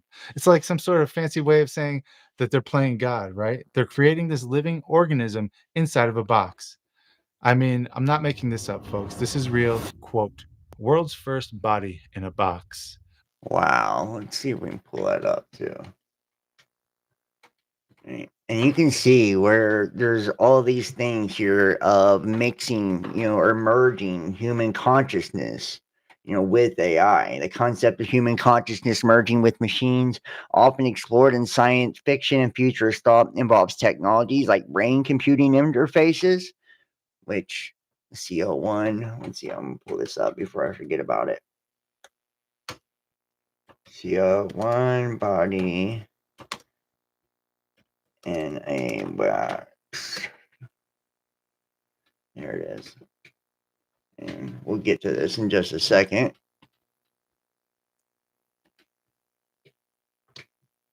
And involves technology like brain-computer interfaces and potential for mind uploading to create a hybrid human-machine consciousness, raising philosophical and ethical questions. Here's a deeper dive into the topic. The idea of merging human consciousness with machines. BCIs like those developed by Neuralink. So there's your, Neuralink is one of them, aim to create direct communication pathways between the brain and external devices, potentially allowing for mind-controlled technology and enhanced cognitive abilities. Mind uploading and digital consciousness. This concept involves scanning and replicating the human brain's activity into a digital format, potentially creating a digital consciousness that could exist independently of the physical body. The singularity, this term popularized by futurist Ray Kurzweil, refers to a hypothetical point in time when technological advancements, particularly in AI, become so rapid and transformative that they surpass human intelligence and lead to a fundamental shift in the nature of humanity. Transhumanism, the philosophical movement, envisions humanity's future as a state of technological enhancement, including the possibility of merging with machines to overcome the biological limitations and enhance capabilities, enhance cognition and abilities. Merging with machines can lead to faster processing speeds, access to vast amounts of information, and the ability to perform tasks beyond human capabilities. Immortality and extended lifespans. If mind uploading becomes feasible, it could potentially offer a path to immortality, or at least to a form of digital existence beyond the physical body. Ethical and philosophical questions. It asks what it means to be human. The blurring of the lines between human and machine raises questions about identity, autonomy, and the nature of consciousness. Who controls the merged consciousness? Ensuring individual autonomy and privacy becomes crucial when AI systems can access human brain functions, and the potential risks and the development of advanced AI and human machine interfaces raises concerns about the unintended consequences, misuse, and potential for AI to surpass human control. Examples of current research and development, we have Neuralink, Elon Musk company, in developing brain-computer interfaces for neurological disorders and potentially for enhancing human capabilities. Brain-computer interfaces for rehabilitation. BCIs are used to help with disabilities, regain motor functions, and communicate. AI and cognitive enhancement. Researchers exploring the use of AI to improve cognitive processes such as memory, attention, and learning. And in conclusion, the idea of merging human consciousness with machines is complex and fascinating, with both potential benefits and significant challenges. While this technology is still in its early stages, ongoing research and development in fields like AI, neuroscience, and robotics are pushing the boundaries of what is possible. As we continue to explore these frontiers, it's crucial to address the ethical and philosophical questions that arise to ensure a future where technology enhances humanity rather than undermines it. And we see here, this is the article here. And the world's first body-in-a-box biological computer uses human brain cells with silicon-based computing. Cortical Labs said the CL1 will be available from June, priced at around $35,000. It's so crazy. Australian biotech company Cortical Labs introduced what it claims to be the world's first code-deployable biological computer, which combines human brain cells with traditional silicon-based computing. The system, known as CL1, was presented at the Mobile World Congress in Barcelona and is being explored for its potential applications in AI and machine learning. The CL1 consists of a silicon chip with lab-grown human neurons cultivated on its surface. Lab-grown human neurons. Interesting.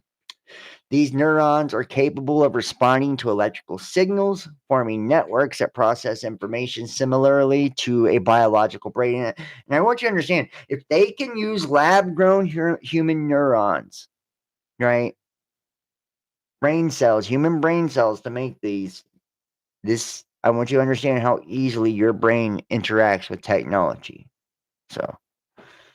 So when I've been saying a lot of this shit, them being able to read our thoughts and put information into our minds and, real-time data. We're, able to input, data into the system of the World Wide Web and these neural networks and all of this, and this data interface back and forth, and it be able to real-time reflect back to us and even influence our decisions and document everything that we're doing, and like creating our own individual personalized algorithm or mind control system, or right, like, it's not far-fetched at all when you see this kind of shit, right? Matter of fact, it's logical, and it's not just logical. This is the probable outcome.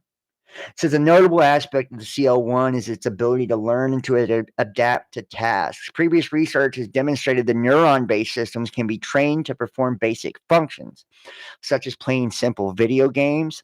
Cortical Labs work suggests that integrating biological elements into computing could improve efficiency at tasks that traditional AI struggles with, such as pattern recognition, decision making in unpredictable environments.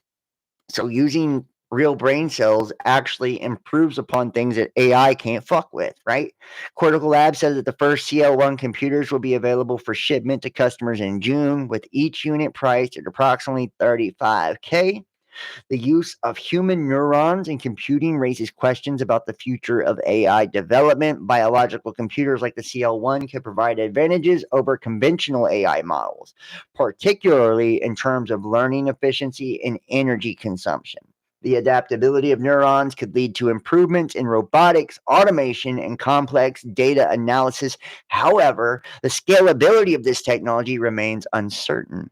Producing and maintaining neuron-based systems is significantly more complex than manufacturing traditional processors, and ensuring long-term stability poses additional challenges. But here's the fucking thing. You don't have to scale it and maintain it if you have something like Neuralink, right? You don't have to keep it alive. It doesn't have a 6-month shelf life to keep it alive. It stays alive because it's in your skull, right?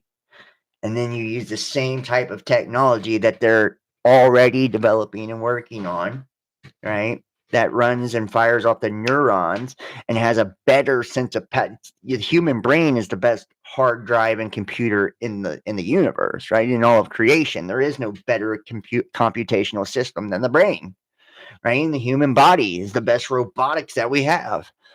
It's natural organic robotics and natural organic intelligence. You can't beat it. This is God's technology, the Elohim's technology. And if you think about it, like them rolling this out now, and the number one, and what was the number one product that was mentioned when we were talking about the brain interface stuff with, meshing or merging human consciousness with technology? It was Neuralink, right? You don't have to do anything to keep these cells or shit alive if you're They're just jacked in. And it reminds me of the Matrix, you know, literally. They're just jacked in. They jack right in to the system. And it's like, think about all this technology we've talked about, the predictions that we've talked about, right? Creating the multiverses and simulated realities that we can jack into. It does not seem too far-fetched now when you really start to look at this, you know, it really doesn't. It says the prospect of integrating living cells with computational hardware prompts discussions about the boundaries of artificial intelligence and human-like cognition. Human-like cognition. So I think this is fucking crazy. I think we're going to a wild, wild, wild time. And, you know, the technological singularity does kind of already appear to be here, you know. And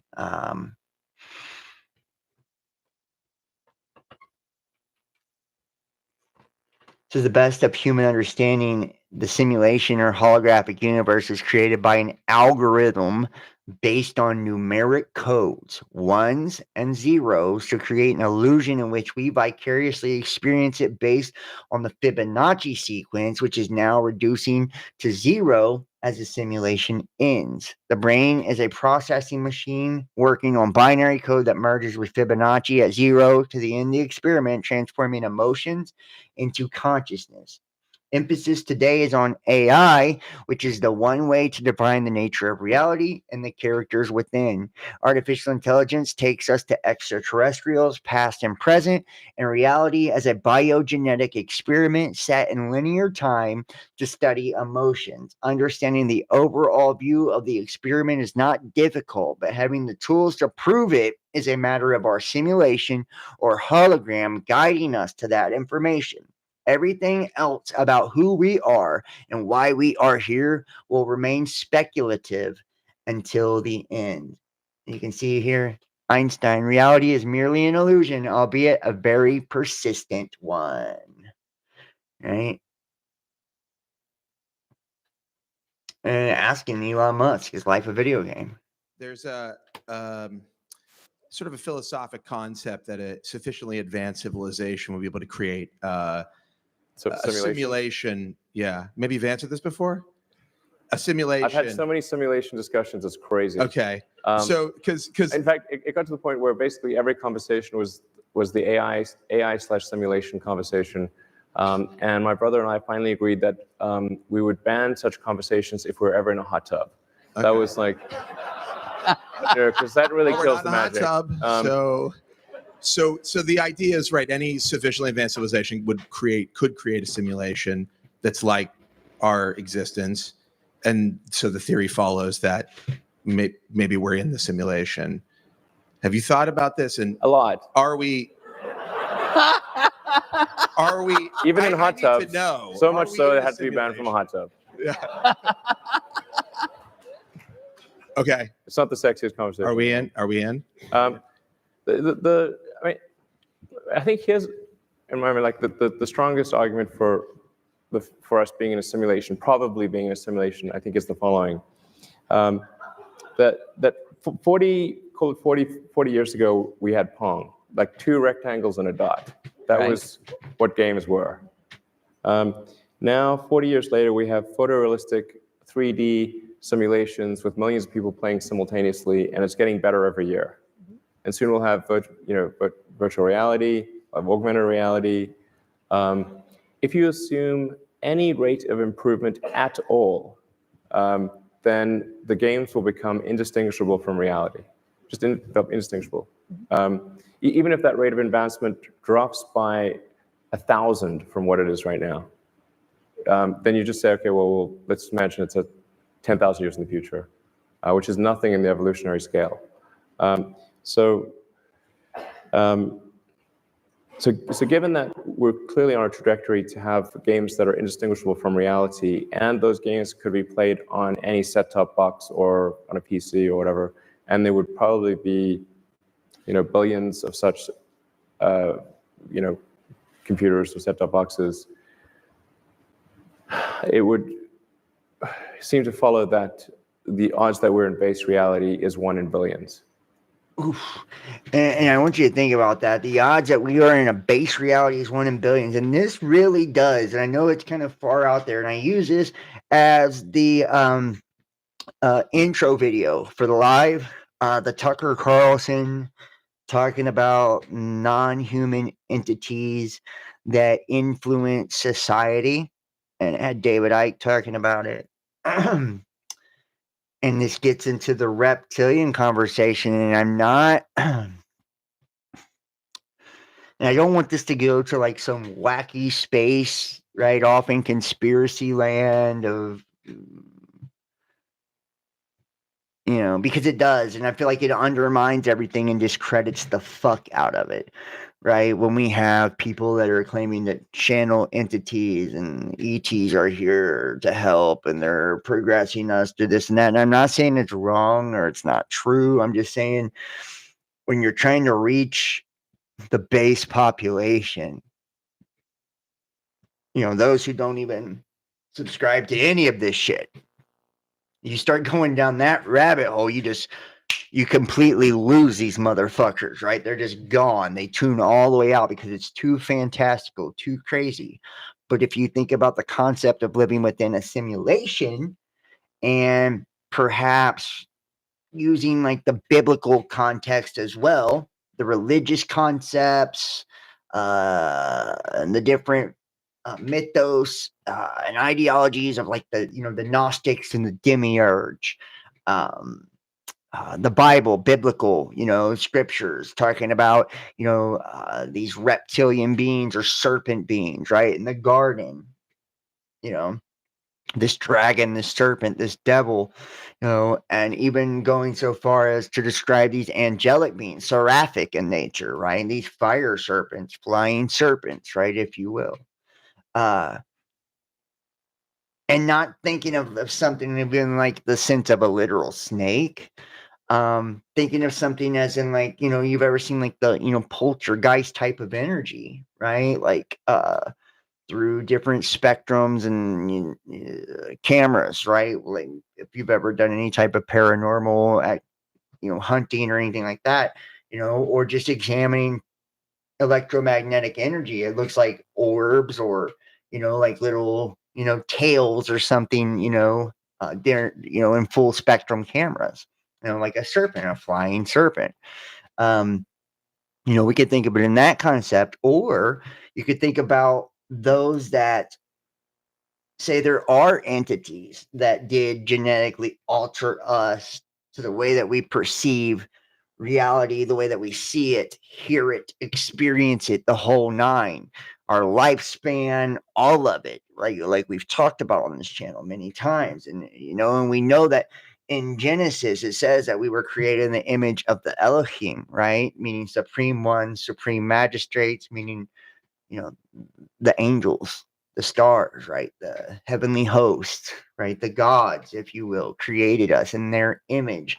Image meaning a phantom, a projection, an illusion, right? So this projection would, a projection is a simulation. It's a holographic projection, and it says it right in Genesis. I've shown this many times on the channel, right? I'm not even going to go back to the verses. Just check out some of my older videos, and you will see me show it. Like not even that old. You can go back probably 5 videos ago, and you'll see me show that. The Hebrew meanings and all of it. I don't have that program downloaded right now, or else I would show you right now. And then you think about what people catch on camera where they see people phase in and out of reality. Is it because, like, when I showed the 2 moons earlier, right, during the eclipse, it's like these 2 converging realities, right? The one original source reality, and then the simulated reality that we've been hijacked into. And then when you're seeing like these people shift, you're seeing that reptilian nature, these extra dimensional entities that are actually operating behind the mask, of humanity, and using us as some sort of control mechanism. And I got one more video. I'm going to show you something. So when maybe you or somebody else creates an AGI system and you get to ask her one question, what would that question be?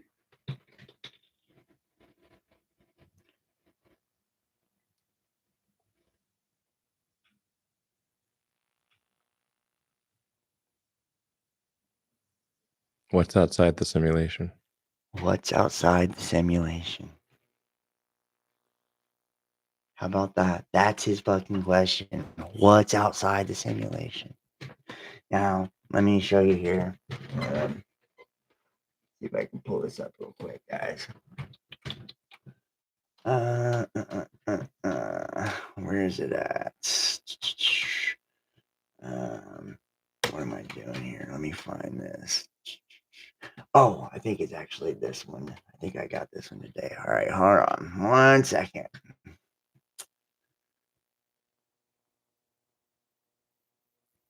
And see, and I'm not gonna show this whole thing, but I'm just gonna kind of show you now. Like, it makes a whole lot more fucking sense of the whole reptilian thing and all of it.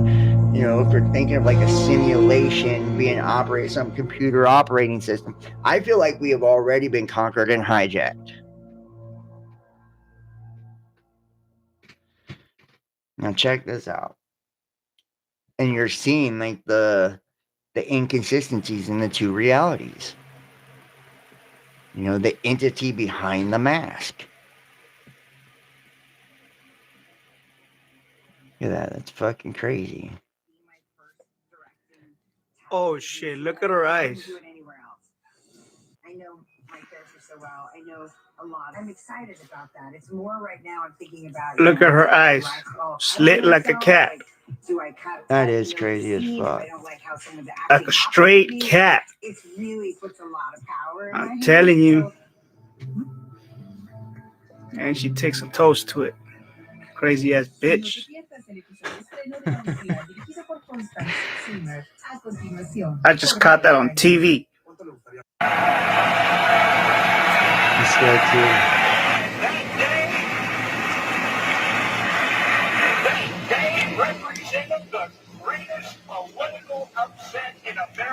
Look at that motherfucker's eyes, y'all.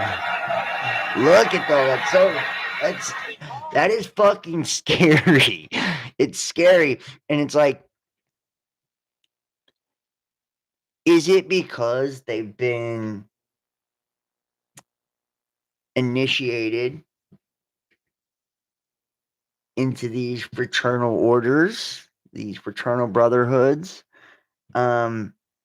And through this process of initiation, it opens you up. You know, essentially you are that vessel, you are a channel, right? And allows these fallen entities, to come unto the daughters of men. And if we think about like spiritual meanings, and we've talked about this, like daughters of men, meaning divine feminine, right? The man is the masculine, the physical. So the daughter of men would be the spiritual essence, right? Like Sophia, the Holy Spirit of each one of us. So these fallen coming unto the daughters of men, descending upon the spirit of us, right? Like devouring our essence. And you think about the epics of the Anunnaki, right?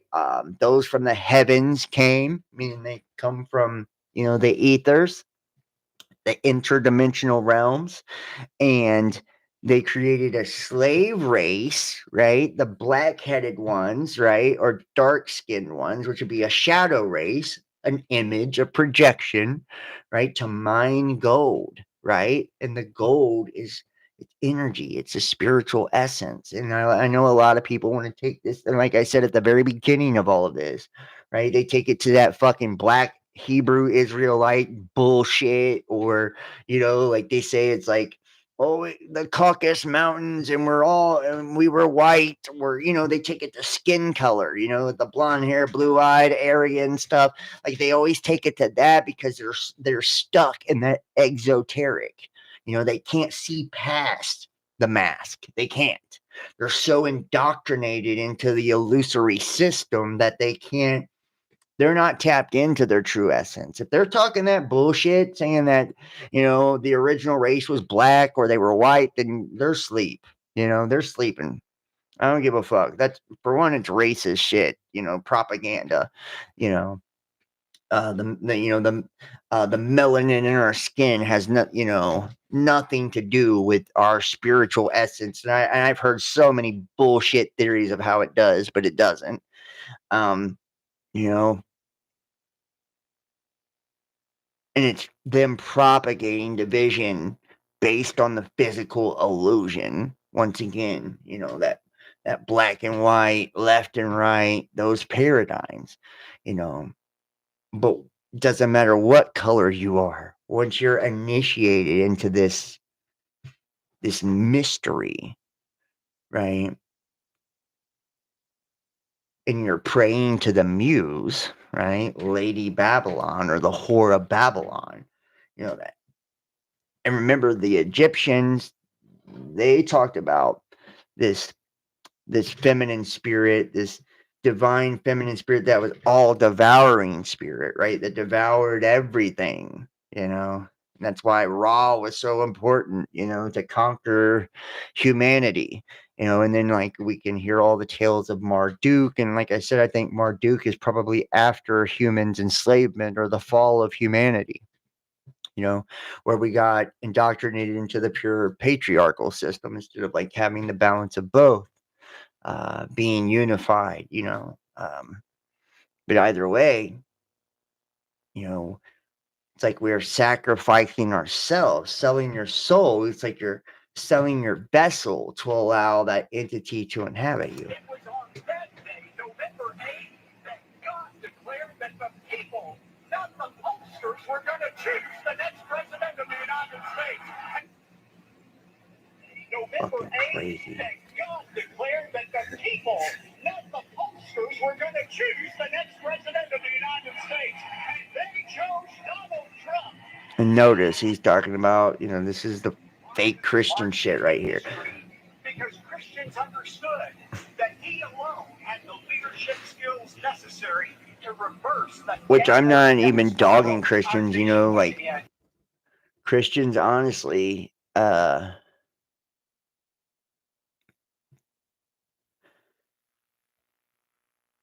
if you think about it, when people are genuine, true, have that true, genuine Christian spirit, they really do have a loving, giving, kind, spirit, but it's when they fall, for these doctrines and this worldly religious nonsense, it's they become very judgmental, hypocritical, just it's ugly, it's ugly. Just like any of these spirits, you see so many people that believe they're awoke and aware and, awakened beings, and it gets really ugly. They become really selfish, manipulative, self-centered, arrogant assholes, most of them, that think they're awakened. They don't have a spiritual bone in their body. They don't have an empathetic or loving bone in their body, but yet they think, they've got some advanced knowledge or know the mysteries or understand the way reality works. And it's no, you don't. You can't even navigate being a kind person, A lot of people think it's almost impossible for him to do, Don, but he is insisting that this is something he's going to be able to do, and he's taking this all the way to the convention. Check this out. $44 million. Oh my word. Brianna, stand by. I want to bring in Can Sarah. you believe this? Sarah, you're at the Trump rally tonight. So what's happening there? Irrefutable. It's is that that dimensional shit? I think the great things that are happening with the company relate to a lot of what we're doing in America, the resiliency of the U.S. fleet and resiliency of the American electorate, which is where we're investing now. It's a fucking reptilian.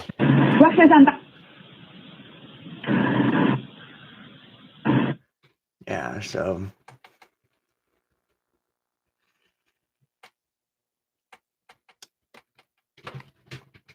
Did you know that the Knights Templars had one of the largest fleets in the world? Did you know that one of their symbols is the skull and bones? Did you know that on every grave of the Knights Templars in Europe is the skull and bones? Did you know that when the Templars were destroyed by the Pope and the King of France, the entire fleet escaped and became the pirates? Didn't you ever wonder why the pirates were called the Brotherhood? Didn't you ever wonder why they could all sail into the same port and never fight against each other? Didn't you ever wonder where the Templars' fleet went? Didn't you ever wonder where the skull and crossbones came from? Didn't you ever wonder why the Russell Trust at Yale University is called the Skull and Bones? George Bush is a member. He's a Knights Templar. And many other great men who have occupied high positions of this government. Their goal is revenge for the persecution of men of intellect and science throughout the Middle and Dark Ages by the church, by the kings and queens, by the governments, and by the ignorant mob. And it's revenge against the fallen. They're occupied by that spirit. You know, that's why they were burnt at the stake and accused of witchcraft and all the other shit that they were accused of. Right? So it's not just, you know, just simply for what's happened here, you know, in the physical. Just when you thought things couldn't get any worse, something happened.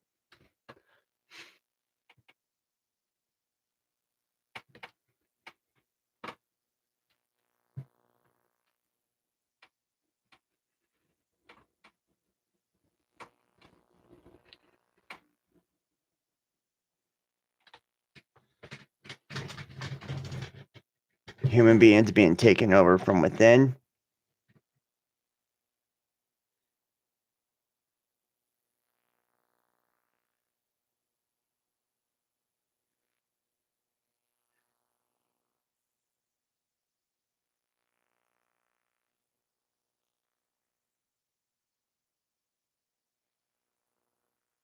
Look at that.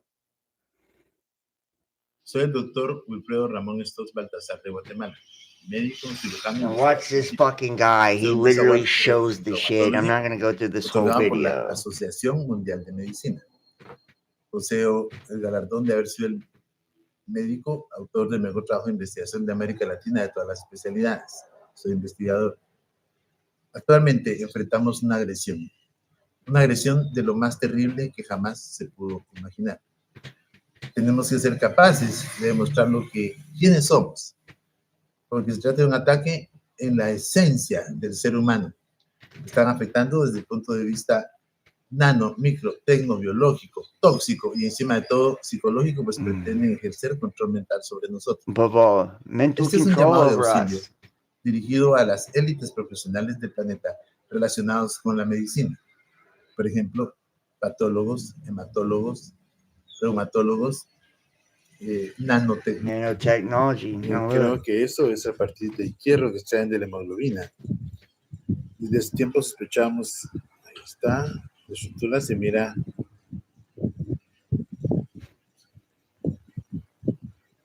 Remember, the blood is the life. It's in the blood. You know? Pedazos como escamas o algo This shit's así. happening at a microscopic level within us. Those, you know, the smart dust, you know, fucking nanoparticulates, the graphene within a lot of this. And remember, a lot of these companies like Mode RNA, right? This is software for genetics. You know, Moderna, Mode RNA. Para acá. Ahí está. Esta muestra tiene mucho tiempo de estar ahí. Pero hemos ido viendo cómo por el movimiento. Ahí está. Ahí se mira cómo esto también extrajo la sangre de ahí. Ahí vemos como que. And we've seen and shown how they have, you know, false matrices or crystalline matrices that are set up within the body after certain things have happened to people, as well, right? So, you know, just, and it's hard to say, you know, a lot of what this stuff is because, you know, because of the the rules, community guidelines. Go ahead, sir. Right. Well, first of all, I'm not saying that people shouldn't use Twitter X. Of course they should use it. I use it. That's why we have you here, because we're not censoring, and I respect you and love. We really like you a lot, David. Even though they're a little perturbed with me, and let's say he is a terrible guy. What is their plan with him then? And why are they doing this? Why are they having him act like he's on our side? That shows me we're really winning big time if they're having to send him in to try to co-op things. But just go ahead. Right. Well, yeah, I'll come to that in a second. I want to, but I just want to make this point. There's a Dutch actress. I'm not picking on her. It's just a good example. This is something that.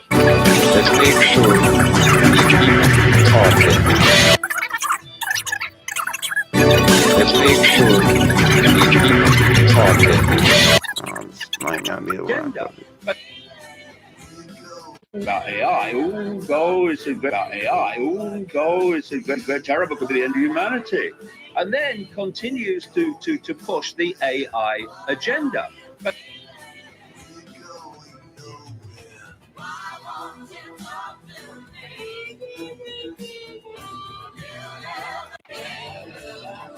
okay, well, they fucked this video up, but yeah, and honestly, that's and that's what it is. I believe Trump is, in my opinion, Trump is they understand. Controlled opposition. So think of that. Elon Musk is pushing Space Force pushing us because into we're this spending agenda. a lot, and we have a lot of private money coming in. Tremendous. You saw what happened the other day. They know. They understand. So think of that. Space Force because we're spending a lot, and we have a lot of private money coming in. Tremendous. You saw what happened the other day.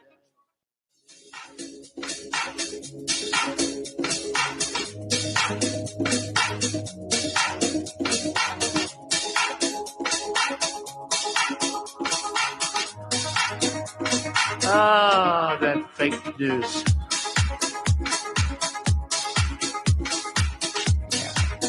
And it's all fake. It's all fake. We're being we're being tricked. We're being tricked. We're being bought and sold all this fucking bullshit, and you can see what is the end goal of this instability and gaslighting.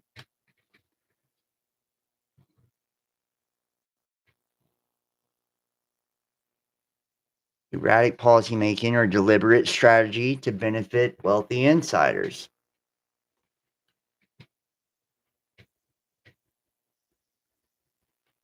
And I want to show you too. Where is it at here? You're going to see where they're quickly switching it up too. Quickly switching it up on us.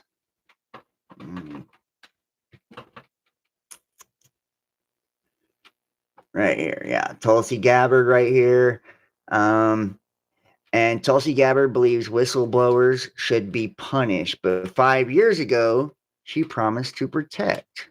That. Sure. What are your thoughts on Julian Assange and WikiLeaks and what they've done? And some feel that Julian Assange is being persecuted. Do you believe that? Well, I think there's a few different examples of people who are whistleblowers who have brought forward information about how, for example, government agencies, intelligence agencies have overreach into our private information, this mass surveillance without a warrant, that actually violate our constitutional rights. These are things that a lot of us had no idea were happening until they were exposed. This gave us the opportunity, especially as members of Congress, to do something about it, to try to put those protections in place, to try to reform our laws that allowed for this abuse, many of which were opened up because of the Patriot Act. So I think this, Like you're asking about Assange, but I think, like I said, all of this was really opened up, all the surveillance state, the police state, all of it was really kicked off by the Patriot Act, right? And the NSA and 9/11. there are a number of other examples that need to be raised in how we provide protection for whistleblowers who are bringing forward this information that lawmakers and all of us need to be aware of in order to make that change. Well, another example is Chelsea Manning, who just recently was jailed again. Do you think that Chelsea Manning is one of these whistleblowers who has been vindicated and that shouldn't be suffering anymore? I mean, I know President Obama gave her a pardon. What are your thoughts on her being jailed again? Yeah, she shouldn't be. I mean, she's even though she got that pardon, they're putting her in jail for her refusal to cooperate. I think is further evidence for us to make sure that we have these protections in place. And now, hilarious. If it wasn't for Snowden, the American people would have never learned the NSA was collecting phone records and spying on Americans. As president, I will protect whistleblowers who expose threats to our freedom and liberty. Replying to DNI Gabbard, any unauthorized release of classified information is a violation of the law and will be treated as such. Hilarious indeed. Yep, no government wants to protect them. Like Germany, for example. It's all a big comedy show. The most difficult part is to learn to laugh about it. And it fucking really is, honestly. People are fucking, it's a joke. Germany fined $34 million for late whistleblower protection. The EU's highest court has fined Germany and 4 other countries for failing to create laws to boost protection for those who expose wrongdoing. It's because they don't want the shit exposed. That's why they don't. They don't want the shit exposed, right? These are wolf in sheep clothing. And you can see here's the irony, right? And this is fucking wild right here. Columbia University's distinguished 2017 human rights fellow, Lydia Mugambe, was convicted of human trafficking and slavery in the UK. Yeah. Before her conviction, she had been appointed to the UN as a judge overseeing human trafficking and slavery cases. It would be funny if it weren't so tragic and appalling. Judge convicted of modern slavery offenses. That's crazy. The Ugandan judge was convicted of modern slavery offenses against an individual who worked as her nanny. Convicted of conspiring to breach UK immigration law, arranging travel for exploitation, requiring a person to perform forced labor, and witness intimidation following a 3-week trial. That's fucking nuts. What a piece of dog shit, right? What a piece of fucking dog shit. You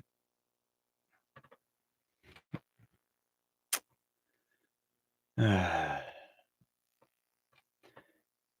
Texas politicians introduced bills to ban non-human behavior in schools. They're literally banning fucking litter boxes and shit in the bathroom because people are that fucking weird. New Texas bill aims to ban litter boxes, meowing, and hissing in schools. Next up, Texas will pass a bill banning golden retrievers from playing basketball for the NBA. This is wild, dude. This is how fucking, like, we've lost our shit, man. As a whole, we've lost our shit. And you can't tell me that, the mind control isn't powerful. New bill introduced to seek banning non-human behavior in schools. Wearing leashes, collars, and the use of litter boxes. Who the fuck takes a shit in a litter box in school? Like, honestly.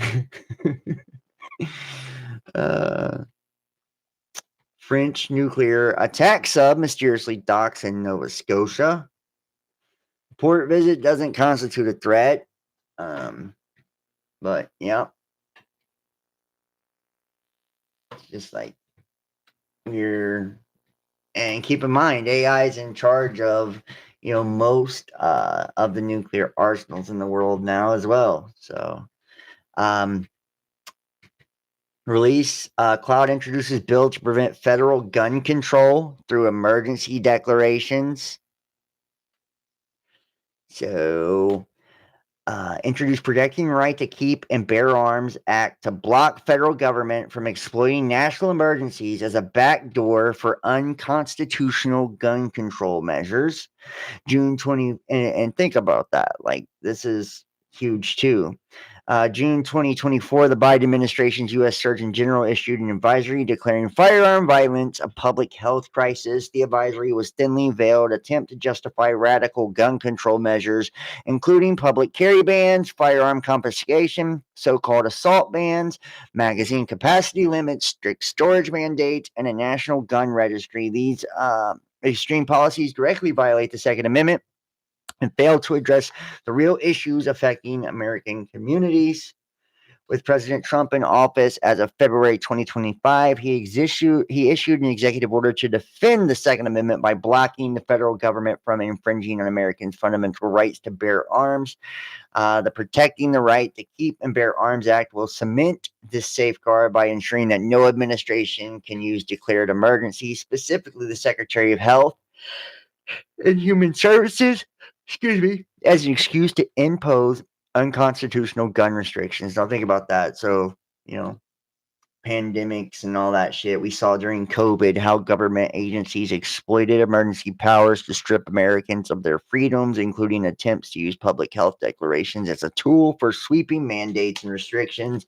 And we know that pandemics can be declared so fucking loosely, I mean, honestly, it's extremely loose. It's like there's not a whole lot of not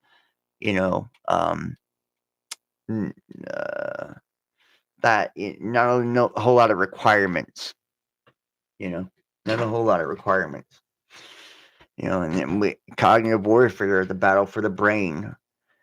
With the growing role of technology and information overload, individual cognitive abilities will no longer be sufficient to ensure an informed and timely decision making, leading to the new concept of cognitive warfare, which has become a recurring term in military terminology in recent years.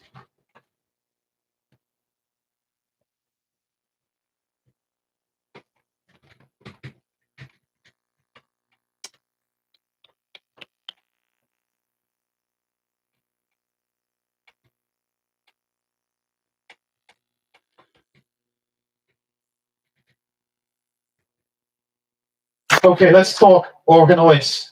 Does anybody except Stephanie know what an organoid is?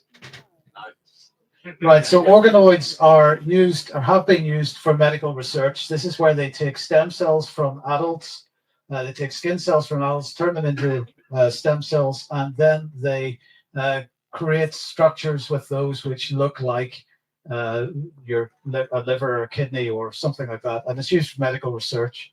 But in more recent times, they have been experimenting with building brains this way, okay, for medical research. So let's have a look at this. This is from Eurostem Cell, and the question that's being asked is about the ethics of brain organoids. And they're talking about, is it possible for these structures to have some form of consciousness, for example? They don't know the answer to this. Brain organoids and organoid intelligence from ethical, legal, and social points of view. This gives us a clue what's coming next. But let's just have a look at this organization. I don't know if you can see that, but it's called Final Spark. And I'm going to say thank you to the person who sent this through to me. So you just see their name at the top left here. They're talking about biocomputing, from digital to bio. So they're saying that today AI growth is limited by the high energy use required with silicon. But AI growth will be enhanced with no energy restrictions, because they're claiming that if you use a bioprocessor rather than a silicon chip, then you don't require very much energy. It goes on from there to talk about the human. And think about, this is why there's so much emphasis on attacking the mind, on attacking the brain, on, you know, all of this. And you can see where we're shifting to, just from like the CL1 that we showed earlier to now the organoids to the smart dust to, you know, all of it, the graphene, hydrogel. I could go on and on and on, right? These different forms of nanoparticulates and heavy metals and whatnot, and how they have been, you know, used within the, you know, human biology. And that's the direction that we're going now. They're saying that human brain, you know, you know, and it's like, think about the Matrix too. You know, think about the Matrix.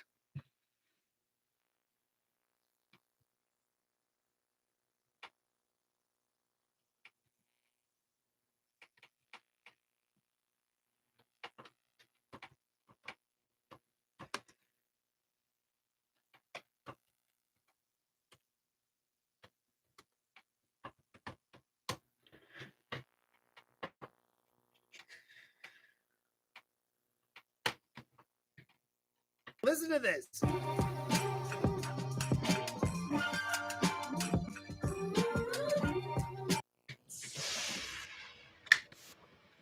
human body generates more bioelectricity than a 120-volt battery and over 25,000 BTUs of body heat. Combined with a form of fusion, the machines had found all the energy they would ever need.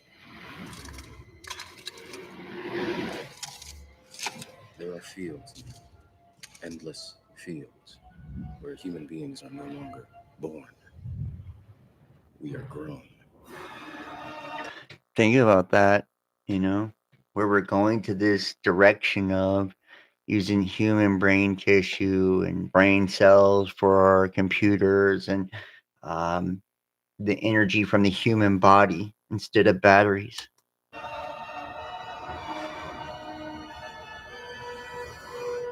For the longest time, I wouldn't believe it. And then I saw the fields with my own eyes. Watched them liquefy the dead so they could be fed intravenously to the living. And standing there, facing the pure, horrifying precision, I came to realize the obviousness of the truth. What is the Matrix? Control. The Matrix is a computer-generated dream world, built to keep us under control in order to change a human being into this. No. I don't believe it. It's not possible. I didn't say it would be easy, Neo. I just said it would be the truth. Stop! Right? Didn't say it'd be easy. Just that it would be the truth. Right? Cognitive warfare causes an insidious challenge. It disrupts its ordinary understandings and reactions to events in a gradual and subtle way, with significant harmful effects over time. Cognitive warfare has universal reach, from the individual to states of multinational organizations. It feeds on the techniques of disinformation and propaganda aimed at psychologically exhausting the receptors of information. Everyone contributes to it to varying degree, consciously or subconsciously, and it provides invaluable knowledge on society, especially open societies such as those in the West.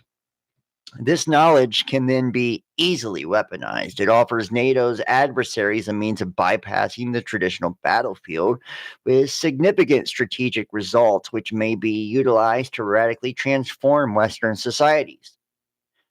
The instruments of information warfare, along with the addition of neuroweapons, adds to the future technological perspective, suggesting that the cognitive field will be one of tomorrow's battlefields. This perspective is further strengthened and by the rapid advances of MBICs, nanotechnology, biotechnology, information technology, and cognitive sciences, and the understanding of the brain. NATO's adversaries are already investing heavily in these new technologies. hence the advent of the concept of cognitive warfare. It brings a third major combat dimension to the modern battlefield, to the physical and informational dimensions, and now added a cognitive dimension. The latter thus creates a new space of competition beyond the land, maritime, air, cybernetic, and spatial dimensions, which our adversaries have understood and sometimes already integrated. Warfare is the cognitive domain mobilizes a wider range of battle spaces than the physical and informational dimensions can do.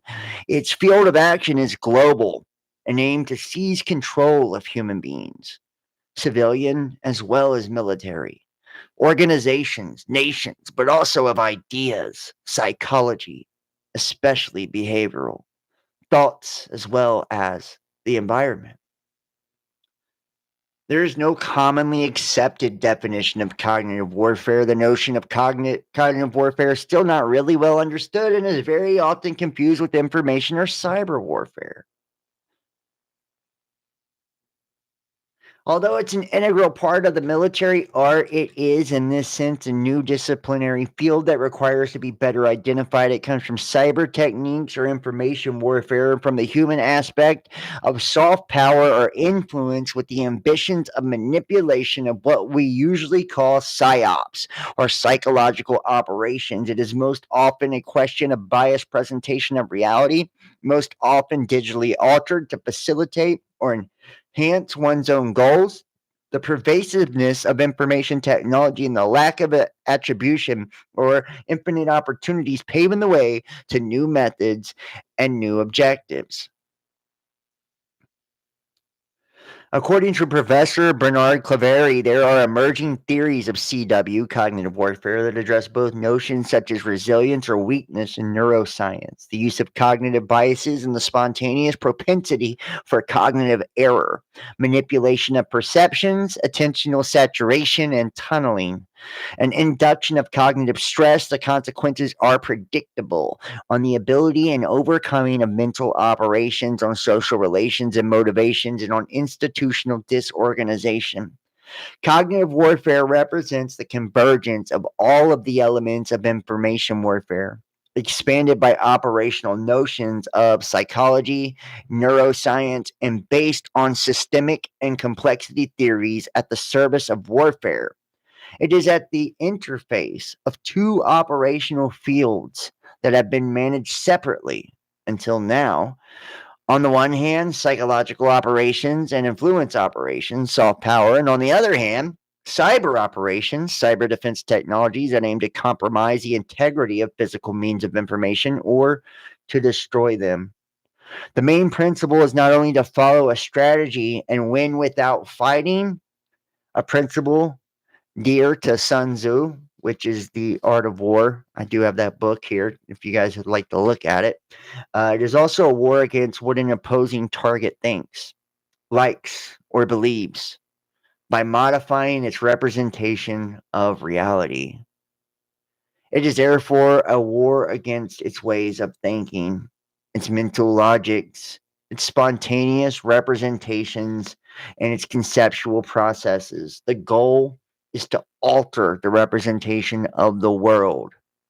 But this has the consequence of undermining the whole of society in a very likely durable way.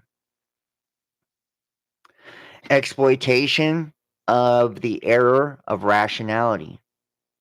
You have motivated influence and cognitive disability. The psyops domain is action on beliefs, distorted perceptions, cultural illusion, anxieties and fears, personality weaknesses or strengths, or repression. Cognitive warfare domain, actions on cognition, sensory and perceptive overflow, attentional saturation, tunneling of attention, errors of judgment, and cognitive biases. The differences between cognitive warfare and psyops, in which psychological operations, proper and other non-kinetic actions such as influence actions and civil military cooperation, are simplified as defined by Professor Bernard Claverie. CW is also based on the knowledge of the psychology of actors, the psychosociology of populations and small groups, And the wide cultural influence on the rationality of actors and its implications of the cognitive actions are extremely wide, ranging from decision making, error, cognitive biases, perception, and illusion. Cybernetics in the absence or rupture of control, influence and soft power, psychology and cyber psychology, human machine teaming, robotics, drones, autonomy, etc. Think about what we were talking about earlier with the document, about the Reddit article, talking about social engineering through, social platforms, cyber psychology. As a matter of fact, I don't know if I have the home link for all of this, but the brain is a weapon. Nanotechnology, biotechnology, information technology, and cognitive science is a scientific project that commits to the convergence of 4 domains that have been dissociated until now: nanotechnology or nanorobotical technology, nanosensors, nanostructures, energy; biotechnology, biogenomic technology, CRISPR, Cas technology, neuropharmacology, which I've talked about this, the drugs like MOIA.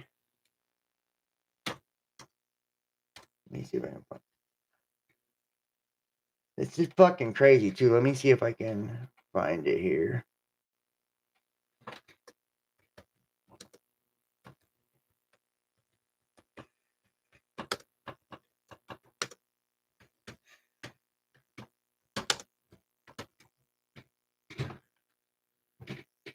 See, pharmacokinetic interactions, behavioral and pharmacokinetic interactions, like drugs like monoamine oxidase inhibitors. They're antidepressants that if you take them, you take certain foods or drugs, they make you fucking hallucinate and fuck with the your what are they called? Your receptors within your brain. Right? And the federal agents use this on illegal immigrants as well as domestic terrorists. They can use all kinds of shit on you, man. I'm telling you, it's fucking wild. People have no fucking clue how deep the rabbit hole goes on this shit, and they put a lot of this shit in, street drugs and all kinds of shit. Silicon Valley prospect of human AI hybrids. The pseudo religion dressed up as technoscience promises human transcendence at the cost of extinction. The singularity is near when we merge with AI. Oh, fuck, I'm not paying for this. Sorry, guys. Sorry, not doing it. The false religion of transhumanism.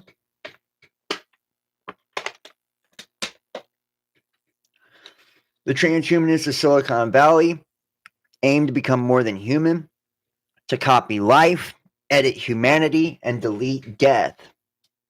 But they argue transhumanism is a false religion masquerading as a technological program. God is long dead, but Silicon Valley is building a digital one.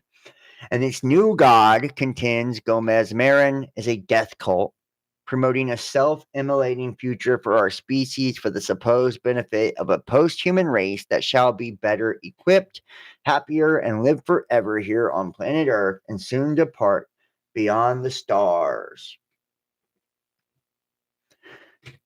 In 1963, there was an exhibition at the Bronx Zoo in New York. It was entitled The Most Dangerous Animal in the World. In it, next to a window with bars, you are looking at the most dangerous animal in the world. It alone, of all the animals that ever lived, can exterminate and has entire species of animals. Now it has the power to wipe out all life on Earth. It's us. We're the most dangerous animal, And notice, too, the convergent technologies defined by the U.S. Department of Defense, DOD, DARPA, right? The same players are in every one of these things, always. I don't care, The trans cult who believes AI will either save us or kill us all. What the Zezians, and yeah, well, we've seen shit on the Zezians as well. That's just fucking propaganda, distraction. Brave new transhumanism world. Ethical questions to consider amid AI advances.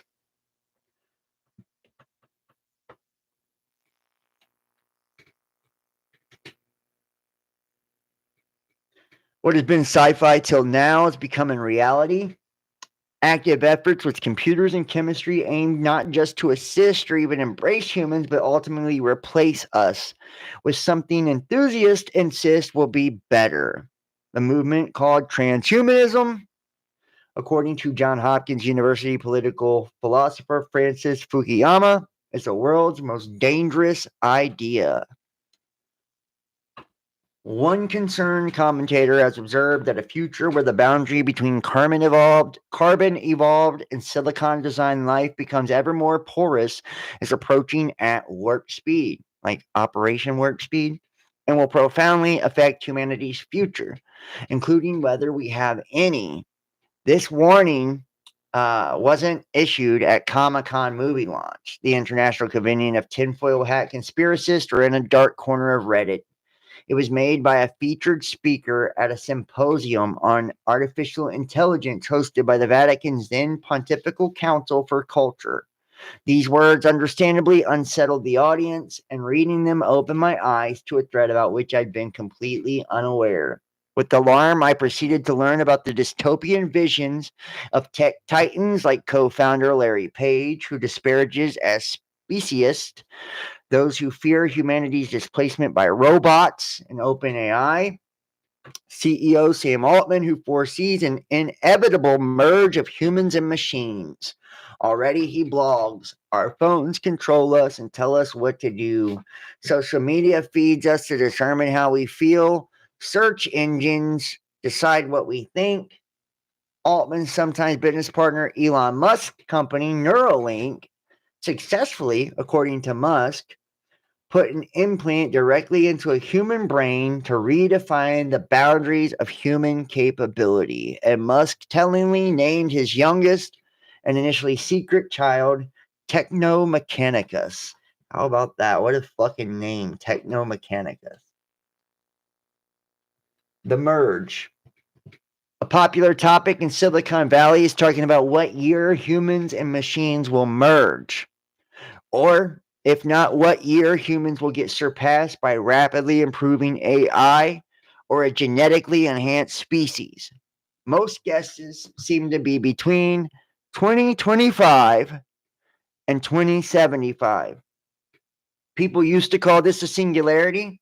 Now it feels uncomfortable and real enough that many seem to avoid naming it at all. Perhaps another reason people stop using the word singularity is that it implies a single moment in time. And now it looks like the merge is going to be a gradual process. And gradual processes are hard to notice. I believe the merge has already started, and we are a few years in. Our phones control us and tell us what to do, when. And social media feeds determine how we feel. Search engines decide what we think. And the algorithms that make all of this happen are no longer understood by any one person. They optimize for what their creators tell them to optimize for, but in ways that no human could figure out. They are what today seems like sophisticated AI, and tomorrow will seem like child's play. And they're extremely effective. At least speaking for myself, I have a very hard time resisting what the algorithms want me to do. Until I made a real effort to combat it, I found myself getting extremely addicted to the internet. We are already in the phase of coevolution. The AIs affect, and infect us. And then we improve the AI. We build more computing power and run the AI on it, and it figures out how to build even better chips. This probably cannot be stopped. As we have learned, scientific advancement eventually happens if the laws of physics do not prevent it. More important than that, unless we destroy ourselves first, superhuman AI is going to happen, genetic enhancement is going to happen, and brain-machine interfaces are going to happen. It is a failure of human imagination and human arrogance to assume that we will never build things smarter than ourselves. Our self-worth is so based on our intelligence that we believe it must be singular and not slightly higher than all the other animals on a continuum. Perhaps the AI will feel the same way and note that differences between us and the bonobos are barely worth discussing. The merge can take a lot of forms. We could plug electrodes into our brains, or we could all just become really close friends with a chatbot. But I think merge is probably our best case scenario. If two different species both want the same thing and only one can have it, in this case, to be the dominant species on the planet and beyond, they are going to have conflict. We should all want one team where all members care about the well-being of everyone else. Although the merge has already begun, it's going to get a lot weirder. We will be the first species ever to design our own descendants. My guess is that we can either be the biological bootloader for digital intelligence and then fade into an evolutionary tree branch, or we can figure out what a successful merge looks like. It's probably going to happen sooner than most people think. Hardware is improving at an exponential rate. The most surprising thing I've learned working on OpenAI is just how correlated increasing computing power and AI breakthroughs are. And the number of smart people working on AI is increasingly exponential as well. Double exponential functions get away from you fast. It would be good for the entire world to start taking this a lot more serious now. Worldwide coordination doesn't happen quickly, and we need it for this. I believe attention hacking is going to be the sugar epidemic of this generation. I can feel the changes in my own life. I can still wistfully remember when I had an attention span. My friends' younger children don't even know that's something they should even miss. I am angry and unhappy more often, but I channel it into productive change less often. Instead, changing the dual dopamine hits of likes and outrage. That is a fucking interesting little blog there. And, this is the futurist telling you exactly how they, feel. And there's the Neuralink right there. Right?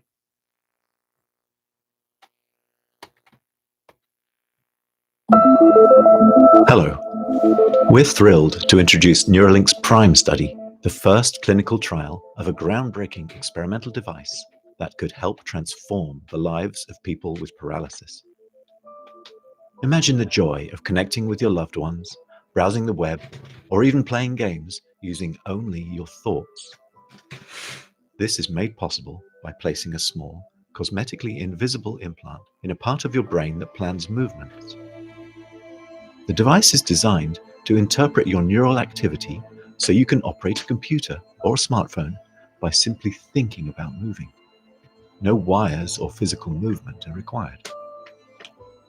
By participating in the PRIME study, you'd be helping to redefine the boundaries of human capability. If you've been living with quadriplegia from a spinal cord injury or with ALS, you may qualify for the PRIME study. We'd love to share more with you and get you on board. Visit our website today to learn more and to submit your application. We'll be supporting you with a dedicated team at every step on this revolutionary journey. Your courage and contribution could significantly shape the future of interaction and independence. And I've seen people say, what they would, that they would take this Neuralink because it opens up the bandwidth of your brain, and they would make money off of it. They would make money off of it.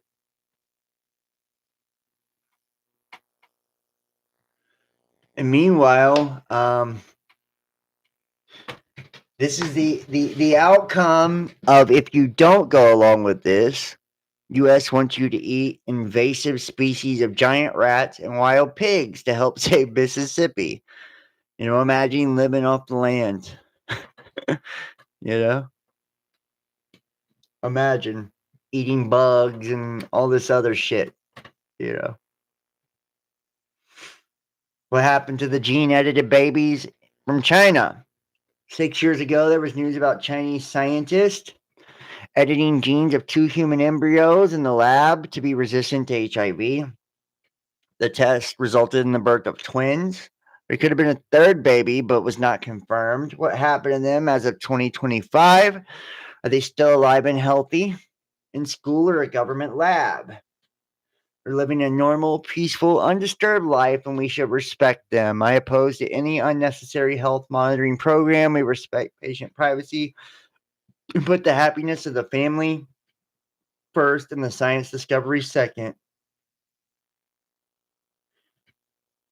And the scientist who got arrested for gene editing, now he wants to raise money for them. Charity foundation. Yeah, it's crazy, man. Right? Pyramids on both Earth and Mars. You know, and a lot of these pyramids and these structures actually represent or reflect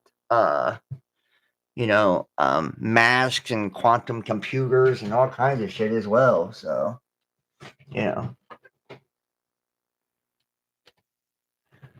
these structures that are on these planets, and we know that the Anunnaki talked about that Mars was like a fucking way station.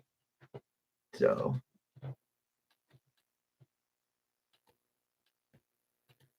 said that Mars was a way station.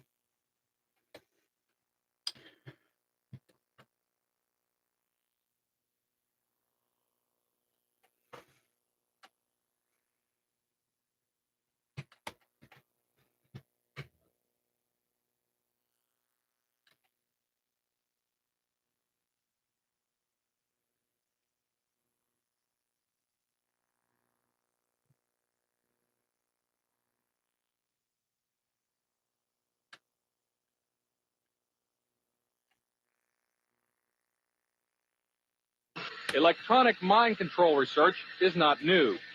A scientific milestone in this area came in the 1960s when Dr. Jose Delgado demonstrated remote control over a charging bull. By connecting a radio antenna to electrodes inserted into the bull's brain, Delgado proved that the animal's aggressive impulses could be thwarted by electronically manipulating the bull's muscle reflexes. Do you realize the fantastic possibilities if from the outside we could modify the inside? Could we give messages to the inside? But the beauty is that now we are not using electrodes. In recent years, Delgado has shown that the behavior of monkeys can be altered using low-power, pulsating magnetic fields. But in these experiments, there were no antenna implants. Any function in the brain, emotions, intellect, personality, well, could be perhaps modified by this non-invasive technology. Delgado's research has so far been limited to animals. But in the Soviet Union, a RF device has been used for over... Yeah.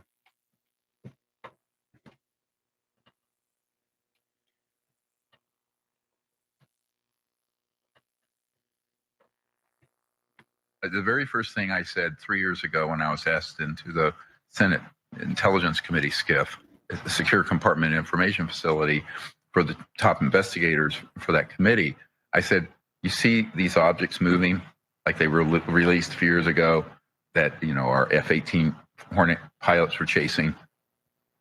That's ours. But look, there's no heat signature. There's no rocket. There's no jets, no propulsion. What are we dealing with here? We're dealing with electromagnetic field propulsion and so-called zero-point energy or quantum vacuum energy. When that is disclosed, it means that, well, it'll take us 15 or 20 years, but we would transition into a civilization without pollution, without poverty, where everybody would have free energy.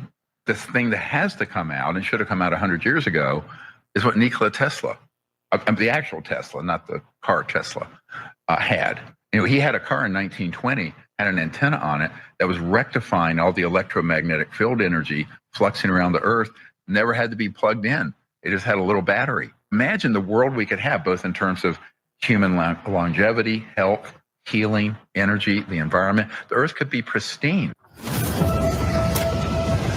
While other networks lie to you about what's happening this is how they're going to paint it. InfoWars You know, tells you the this, truth about this, what's happening this next. utopia. All problems solved. The very first thing I said 3 years ago when I was asked into the Senate Intelligence Committee SCIF, the Secure Compartment Information Facility, for the top investigators for that committee, I said, you see these objects moving like they were released a few years ago that, you know, our F-18 Hornet pilots were chasing. That's ours.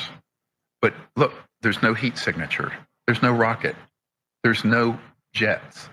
There's no nuclear power plant on board, which of course would be very hot because the heat sensor showed no heat, no propulsion.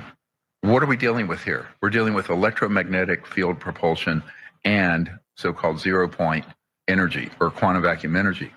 Now, when that is disclosed, it means that, well, it'll take us 15 or 20 years, but we would transition into a civilization without pollution, without poverty, where everybody would have free energy. Your truck, instead of spending $100 to fill up your F-150, would cost zero because it would never even have to be plugged in. A Tesla wouldn't be plugged into the power grid, which is fossil fuel, and which costs you money. It would be generating energy from the space around it. It's called the quantum vacuum or zero point. So that was mastered, and that was discovered a long time ago. We have another documentary you can see called The Lost Century that unpacks that whole history of 100 years of lost technology. But the people who want to maintain the status quo of the current control system, how the masses and how the population is controlled. So weather, and by the way, just interrupt, weather engineering is, you know, part of that, but the technologies that allow for one thing allow for many others. I was just using the weather control, how it's going on and how they keep it secret and just say, oh, you're conspiracy theorists, but then they treat us like little kids at Thanksgiving at the little kid table. They're at the big kid table on C-SPAN admitting it all, like the CIA director. I was just using that as an example of how, I mean, obviously that's lower in the crown jewels hierarchy. It's just another example of a whole secret project. But they're also, it's a bit like Dr. Strangelove. You have some of these enormous scientific breakthroughs in the hands of madmen. That's what I call the globalists, as a cult of mad scientists. They're crazy, and I know a number of them, quite frankly. And you know, these are the people that need to be subpoenaed. So one of the things I said to Congressman Burchett when they were wanting to do these investigations, House oversight, I said, you can't do anything without subpoena. You can't do anything without a select committee that is funded with proper research. But you know what? Every time that comes up, there are people in the Congress that block it. Who are in on it, like yes, Lindsey Graham. So but just for describe then. No, there are House committee chairmen last year in December of 2023 that deliberately blocked the Senate bill that allowed for amnesty and a lot of this to go forward. Sure, they don't want people to be able to talk about all this. So you call it shadow government, but it's corporate. It's a criminal transnational organization. I agree. So from your deep research, quantifying who are the blocks, is China in on it? Because we see it as Europe, the United States, kind of together in the past. You got China broken away. So let's go to lesson number 2. Lesson number 2 is take if we had a map of the world right here, take all the geopolitical lines between China, Mongolia, you know, Germany and France, Canada and the United States, erase them. This organization operates transnationally. That's why I don't call it international. International is U.S. to France or whatever. It's a transnational corrupt organization, not a conspiracy theory here. This is a fact. It operates globally. And, you know, even, you know, it's a Democratic Senator Inouye back in during the 80s said there exists a shadow secret government with its own air force, its own funding mechanism, and its own that's above the law and free from the law itself. And we've seen an emergence of its consortium of political and financial control with Larry Fink of BlackRock, and that's just a front name for all those groups with 80+% of world control of assets, saying we're going to control behavior with our corporate governance of ESG. And yeah. Right, but the big crown jewel of that is they can't do that unless they keep secret the UFO issue, because basically a UFO is a misnomer. It's not unidentified. It doesn't fly conventionally, and it's not, well, it's an object. That's about it. But the truth is that it's an alternative energy and propulsion device. Now, in the executive order you have in front of you here. And I've seen this thing too that's, talked about, different forms of depopulation and energy manipulation. And you know what I actually believe is going on with a lot of this shit? These craft that are in the sky, cloaked devices and shit like that are kind of like the Sky Dome Atlantis shit. They're giant craft that give off electromagnetic frequency that are used to target people and shit like that, and that's why it's cloaked. I don't know about extraterrestrial or as far as that's concerned. I told you I believe extraterrestrial is more of an interdimensional type of thing, to where we are allowing this vessel to be inhabited by something else, by participating in certain rituals and things like that. For the president, you will see that we recommend that there be a review process of those technologies once they get access to them. I don't think the administration has anything near access yet. And how would Trump do that? He would form a task force with his own people.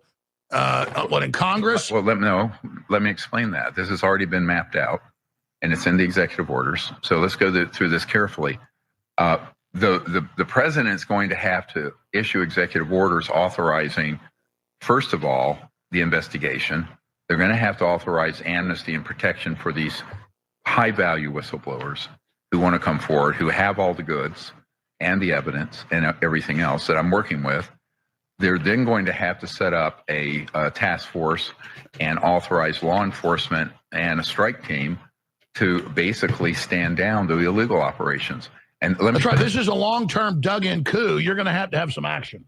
It isn't going to happen through wishful thinking, and it's going to take some, excuse my language, some brass balls to do it, because the aggregate power of that organization is much greater than the entire legal government of the United States. I agree. You call it a criminal transnational organization. BlackRock's just one component of it that has more money than China and the U.S. combined. And as you said, and they've been operating however they want forever.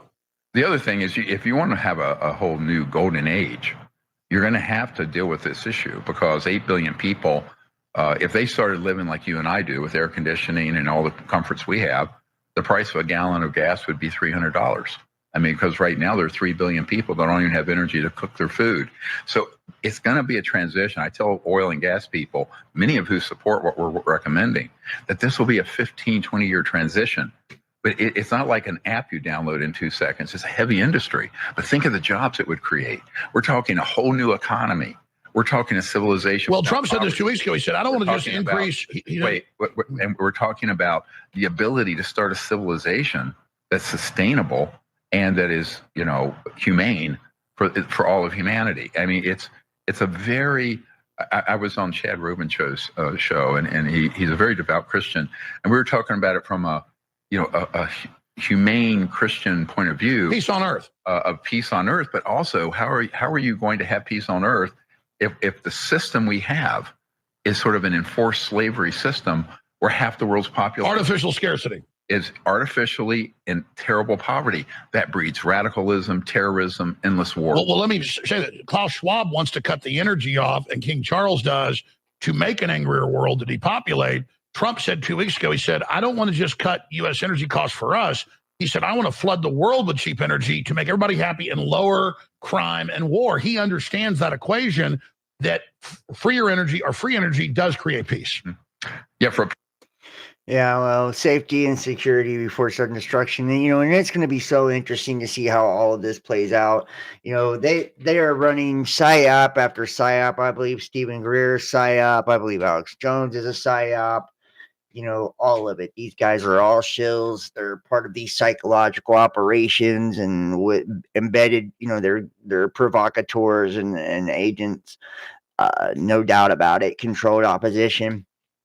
And they're all trying to push us in a particular direction and see, whether it's no matter how it's being painted through the medical field and all these different ways to progress and help humanity through medical advancements, or to make our tasks and our workforce easier, or through technologies to make our lives easier and more peaceful, to create political peace and different in industry and jobs and money and generate revenue, right? You can see it's like they've got every angle covered.